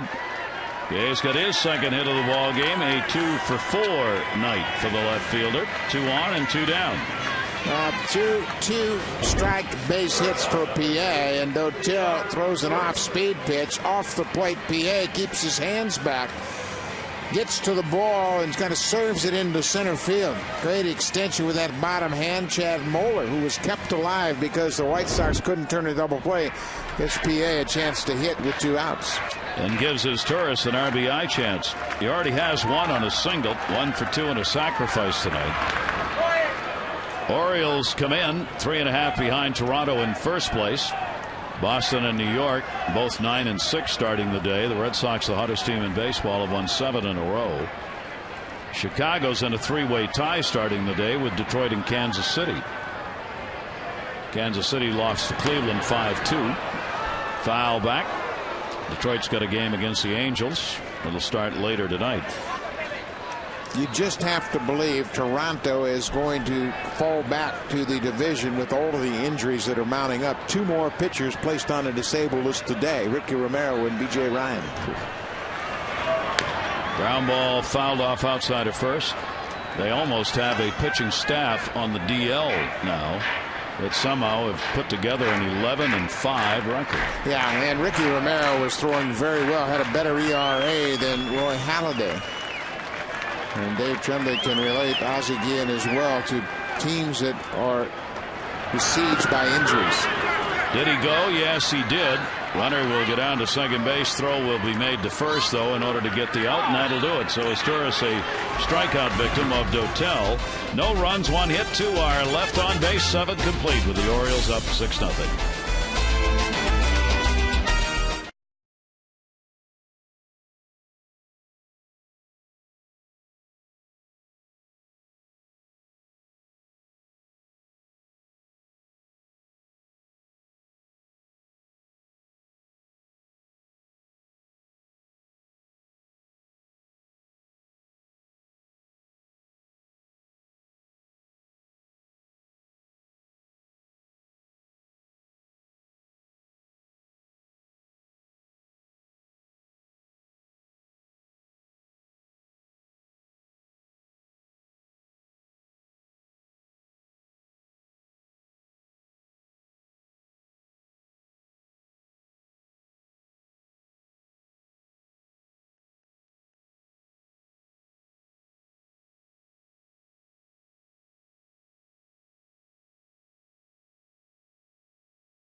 This against a very good hitting Chicago White Sox ball club. Yep.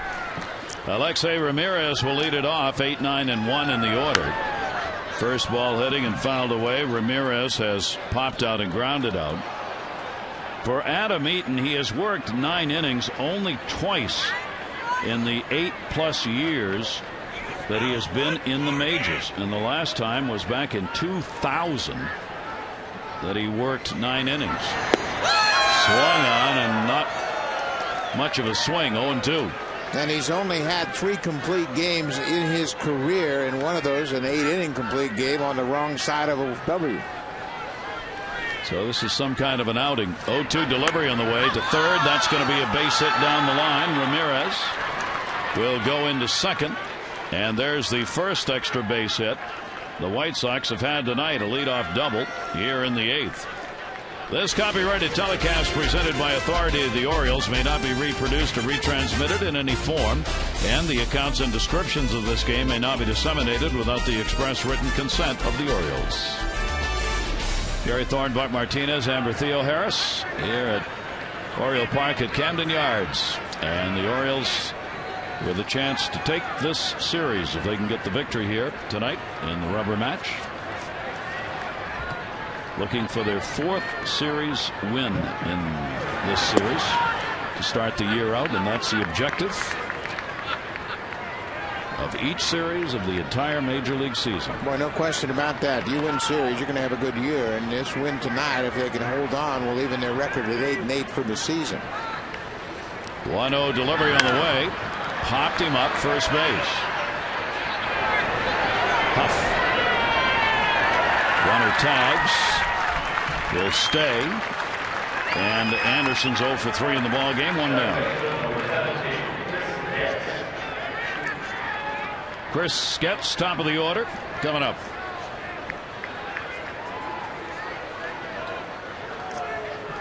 Well, Getz got a hit in his first at bat and was stranded after he stole second base because Adam Eaton struck out the side in the first. True indicator of what was to come tonight. The only runner to get to second base in this ball game before the double in this 8th inning by Ramirez, who's out there now. And the pitch outside for a ball. So it gets a 1 for 3 in the game, a 4 for 9 in the series. Jim Johnson in the bullpen for the O's.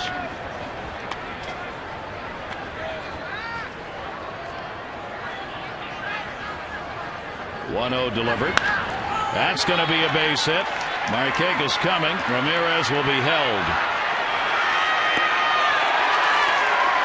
Reputation precedes.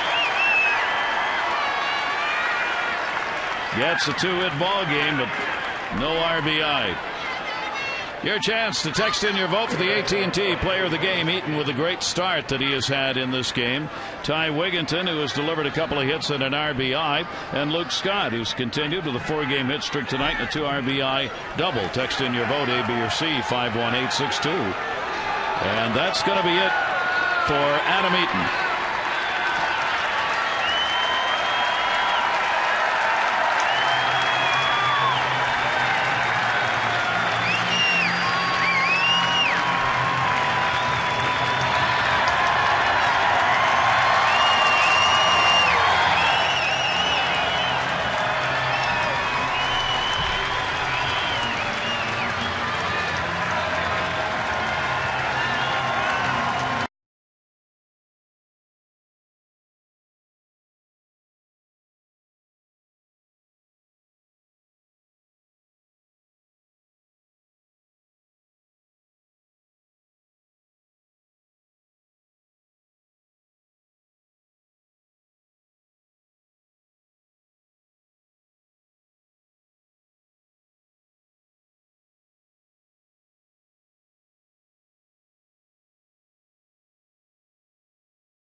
happy to have under his name.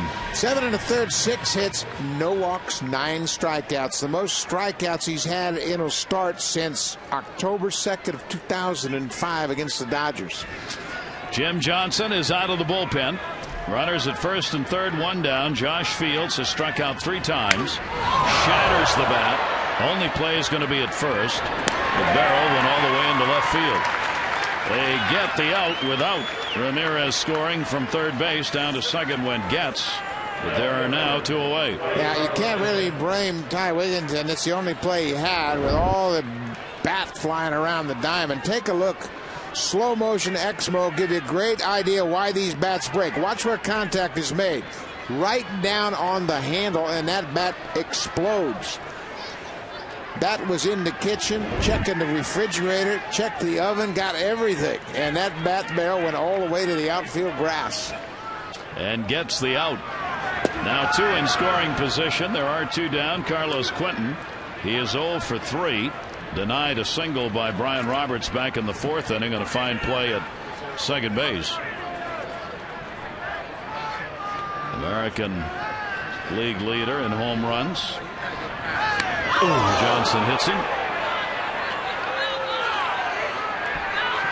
And that will bring Guillen and the trainer out. Where did it get him? Was it on the hand? No, he says, I'm all right. It's on the fat pad of that hand. It appears to be okay. Quentin hangs out over the plate, and he has his hands exposed. It looked like it got him on the back of the hand, and he was fairly confident he was all right. But take a look at the night by Adam Eaton. Strikes out Jim Thome 3 times, and the 3rd time, the defining moment in the ball game. 9 strikeouts for Adam Eaton, and he used his fastball in a very confident manner tonight, and it all began by striking out the side in the 1st inning. As again deciding this game is probably over, and I don't want Carlos Quentin to be in there, and we'll get him out. Jerry Owens will pinch run. I mean, you see it hit him on the back of that left hand, and underneath that glove he's got a little pad, and I think he was fairly confident he was okay, but there's no reason to leave him in this ball game. Take him inside, let the training staff take a look at him, and throw some ice on it quickly. So the bases are now loaded. This is the only time the White Sox have had more than 1 base runner on in an inning. Owens to pinch run. Jim Thome up. Has struck out 3 times. But a dangerous situation right here. This ball game isn't over. 1 swing of the bat, and it is a 2-run game. And if anybody can do that, it's the man at the plate for the White Sox. So Jim Johnson, an important at bat, even with a 6-0 lead for the O's. Thome will take the pitch inside, and the count is a ball and a strike. And you know he is chomping at the bit, having struck out 3 times in this ball game. 1-1, 2 down. Thome 0 for 2 with the bases loaded this year. White Sox have had 4 hits in 15 bases loaded situations. Thome's had only 1 hit in this series, 1 for 9. 1-1 delivery to him, and a good pitch that he went after. Tried to hold up, couldn't do it. It's like a hard breaking ball in dirt. He threw it down in the zone, and Thome starts. Bases loaded here. Big pivotal moment for the Orioles and the White Sox, as Johnson's trying to preserve the shutout here. Oriole fans applauding for the strikeout. 1-2. Thome will take it inside. Johnson, a 2-ball, 2-strike count. Amazing how a 6-0 lead can look relatively small when Jim Thome's standing at the plate with the bases loaded. Big shift is put on here. Markakis almost on the warning track. Thome takes it inside. That was close. 3-2. There's the shift on the infield. Brian Robertson, shallow right field. Outfield basically straight away to respect Thome's opposite field power. Thome is 0 for 6 lifetime off Johnson. 3-2, 2 down. Runners go. Swung on. That's going to be in the gap left center field. It'll score Ramirez. Second run coming in as well gets. And it is a 6-2 ball game as Jim Thome delivers a 2-out bases loaded single. One of the best run producers in the game against Jim Johnson. Inside strike. Missed with the second one. 1-1 on a fastball. Chase a breaking ball in the dirt. Johnson's ahead. Evens the count with an inside fastball. 3-2 pitch. Stroked into left field. Ramirez, who had doubled to start the inning, comes in to score. Right behind him, Chris Getz. And quickly, 2 runs on a big Jim Thome base hit. Those 2 runs will be charged to Adam Eaton. Still 2 down, 2 on. And the ever dangerous Jermaine Dye, 1 for 3 with a base hit. Thome now with 10 RBIs on the season, getting 2 on that hit. Owens moved over to third. 1 strike count on Dye. Good pitch. He thought it was going to be away, ended up right in the strike zone. 0-2.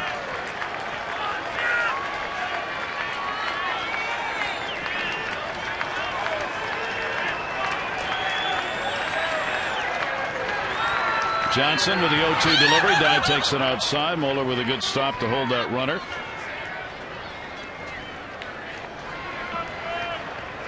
No chances by Owens. Runs too important here with a 4-run deficit.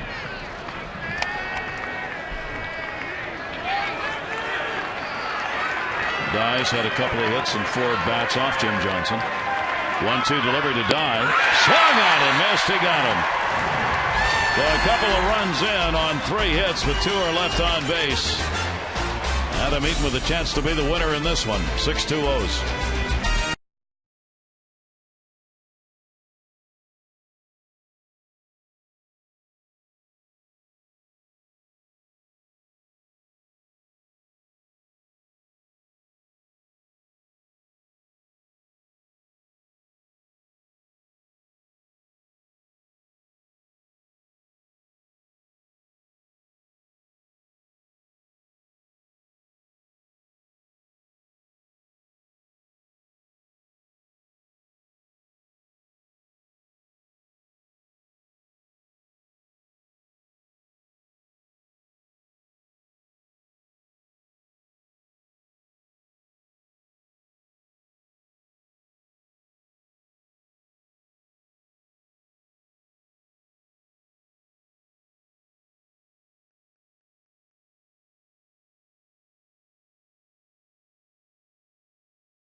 Upload the photo. You choose from prints, mugs, magnets, whatever you'd like, and it's done. 3 easy steps. Make your very own Orioles memory. You can do it at Orioles.com. You'll find Buck Martinez's picture in the press guide. You cut it out, you upload it, you put it on the mug, and there it is. Every morning you wake up. A mug on a mug. I like that. A mug on a mug. Owens is in left with Carlos Quentin out. Bobby Jenks to pitch. Bobby Jenks works just 4 innings, so he's going to get a little work in under his belt here before this team returns to Chicago to start a homestand. Powerful right-hander, big strikeout numbers. Done a good job closing games out. Part of that 2005 World Series team for Ozzie Guillen. We mentioned this bullpen's a quality bullpen. A lot of good arms down there, and right now they're trying to keep it a 4-run game. Adam Eaton was superb tonight. Jim Johnson gives up a base hit to the opposite field to a future Hall of Famer, Jim Thome, but that's all they could muster against Adam Eaton and Jim Johnson. Bottom half of the 8th inning, Brian Roberts. And the pitch will be taken inside. He is 0 for 3 tonight. Has drawn a walk in the ball game. Brian hitting at .371 on the season.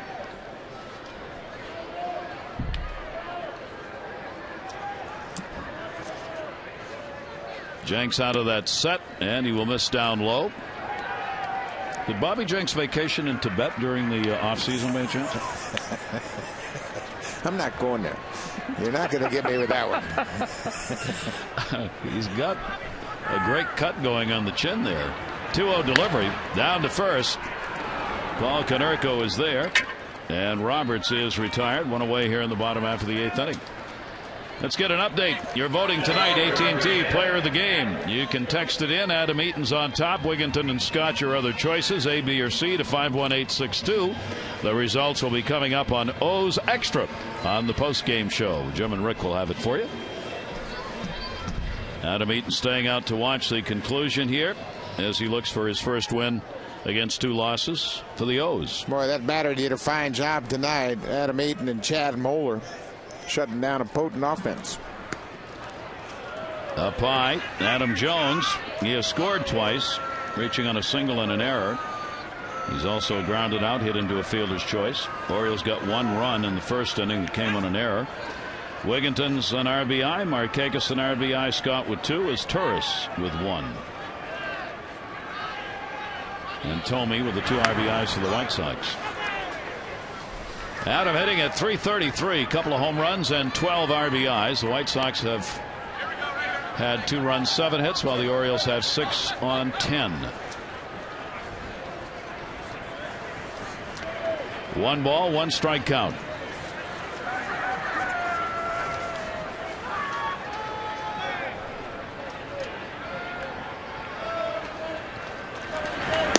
And that'll be taken down low. The Orioles came into this ball game with a home batting average early on of .289. The highest average an Oriole team has ever had here is .284 back in '06. The Orioles have not only been hitting well everywhere, but here at home they've taken advantage of it. Swung on and missed. Bobby Jenks bearing one down and in. 2 ball, 2 strike count. Now, I think this team is a product of a routine that Terry Crowley has set up for the individual hitters, and at home they can go through that routine early on in the cages underneath. Then he'll take them out onto the field, and everybody's pretty comfortable hitting it. Plus, it's a good backdrop to hit. 2 ball, 2 strike delivery on the way. Swung on and just fouled off to keep the at bat alive. Plus, you've got some real good hitters, and 2006 is coincidental with the emergence of Nick Markakis, and since then Adam Jones has joined the ball club. Brian Roberts has come into his own. This is a pretty good young core of hitters that they have put together now. And you get a pitching performance such as the Orioles have had tonight, and you've got a complete picture. 2 ball, 2 strike delivery by Jenks, and got him. Slider down and away. Jenks gets the strikeout, recovering the bases with Dave Tremblay about the skipper of the Orioles, Nick Markakis, on his manager. Everybody's asking if he's always mad, because he's always got, he's always got a serious look. Once you step in the dugout, once you step on the field, it's all business, and he's got that. That presence, he's intimidating, but he's a great guy. He's always happy. He's just, when he's in the dugout, he does his job, and he takes it serious. And Markakis will foul it off. He wants the game to be played right. Of all the things that Dave Tremblay asks of his players and of himself, do it right. He said that from day one, and he meant it. Fundamental baseball. Yeah, play the fundamentally sound game, run the bases, make the plays, hustle in and out off the field. Just the simple things that reflect respect for the game of baseball, and that's what he wants his players to do, respect the game. Yep. 0-1 count, 2 down. Markakis hitting .387. Another great name in Orioles history, of course, the Hall of Famer Frank Robinson. Take a look at these numbers. First 480 games played with the Orioles. A comparison of Nick Markakis and Frank Robinson. Well, the interesting thing of that is that Frank came over as an established major leaguer. who won the MVP in 1966. I mean, he was in the prime of his career, crown and all that stuff in '66, and through 480 games, Nick Markakis is putting up very similar numbers. Now, are we suggesting that he is a locked Hall of Famer? No, you've got to do it for a long period of time, but he's on a great pace. Yes. Yes, he is. 1 ball, 2 strike count. Bases empty, 2 down. Bobby Jenks. And the pitch will miss inside to Markakis, who's had the double and an RBI tonight. How about that trade? Frank Robinson. Well, you know what? In the National League, I thought he was done. Oops. Wrong on that one. 2-2 count.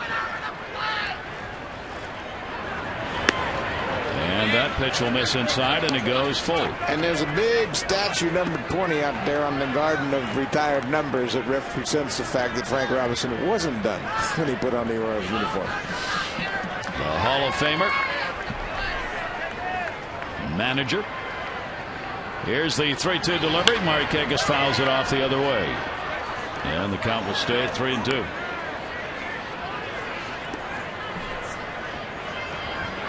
Orioles in Texas.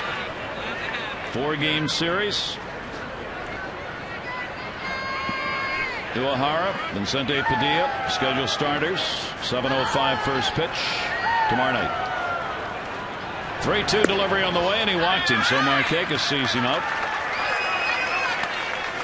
Gets the free pass. Bottom of the 8th inning, 1 on, 2 down for Aubrey Huff.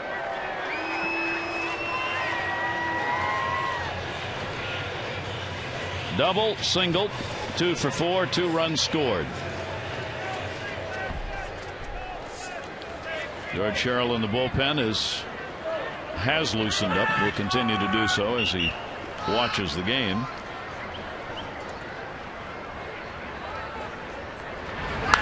Huff takes that one to center field. Anderson going back will have room shy of the warning track and puts it away. No runs, no hits, no errors, and 1 left on base. The Orioles 3 outs away from taking this series against the White Sox.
Gorgeous night in the Inner Harbor, and a gorgeous night on the scoreboard for the Orioles. 6-2 lead. George Sherrill will come on to try and put the ball game away. George Sherrill last worked on Sunday at Boston behind Koji Uehara. He pitched the 8th inning and had a very good 8th inning. He will try to close this game out. Obviously not a save situation, but he needs the work, and he would just as soon punctuate a very strong pitching performance tonight by both Adam Eaton, the starter, and Jim Johnson. Adam Eaton, 2 runs on 6 hits over 7 1/3 with no walks, 9 strikeouts. Jim Johnson 2/3 of an inning. He had a strikeout and 1 hit. Now George Sherrill against Paul Konerko. Canerco's had a couple of singles in the ball game, 2 for 3. Now hitting .327. It'll be Canerco, Pierzynski, and Ramirez. 6, 7, and 8 due up for the White Sox. Orioles trying to improve to 8 and 8. Huff. 1 of 3 needed to do that. Canerco's retired here in the 9th inning. I have nothing against pitchers, but isn't it nice just to see 3 of them in one night?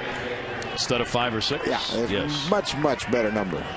I'm sure Dave Tremblay feels the same way. He said, boy, good to see George just for an inning, but Eaton, Johnson, and Sherrill. Keep the game under control. That's what has happened here tonight. 1 down. Pierzynski on a check swing, called strike. 0 for 3 in the ball game, so a last chance to extend an 8-game hit streak. Having a pleasant conversation with Chuck Merriweather. Talking pitching or hitting? What do you think? Talking hitting, and it's an interesting picture. Popped up. Third base, Wigginton. 2 down. Barry Crowley talking to Adam Eaton. I'm sure Eaton might have asked him a question about what a hitter's trying to do, and maybe he had a at bat during the course of the game that he was thinking about. I want to know what this left-handed hitter's thinking about. And obviously, you go to Barry Crowley, hitting coach, and he was a great hitter in his own right. And he could say, well, you know, if he's open up here, he's probably looking inside. A little bit of information just to put in the memory bank. 2 down. And outside for a ball. Ramirez a double in the 8th inning. 1 for 3. Orioles, after their 4th series win, 1 out away. Ground ball is Torres. This one's in the record books for the O's, as they pick up the victory 6-2 and take 2 out of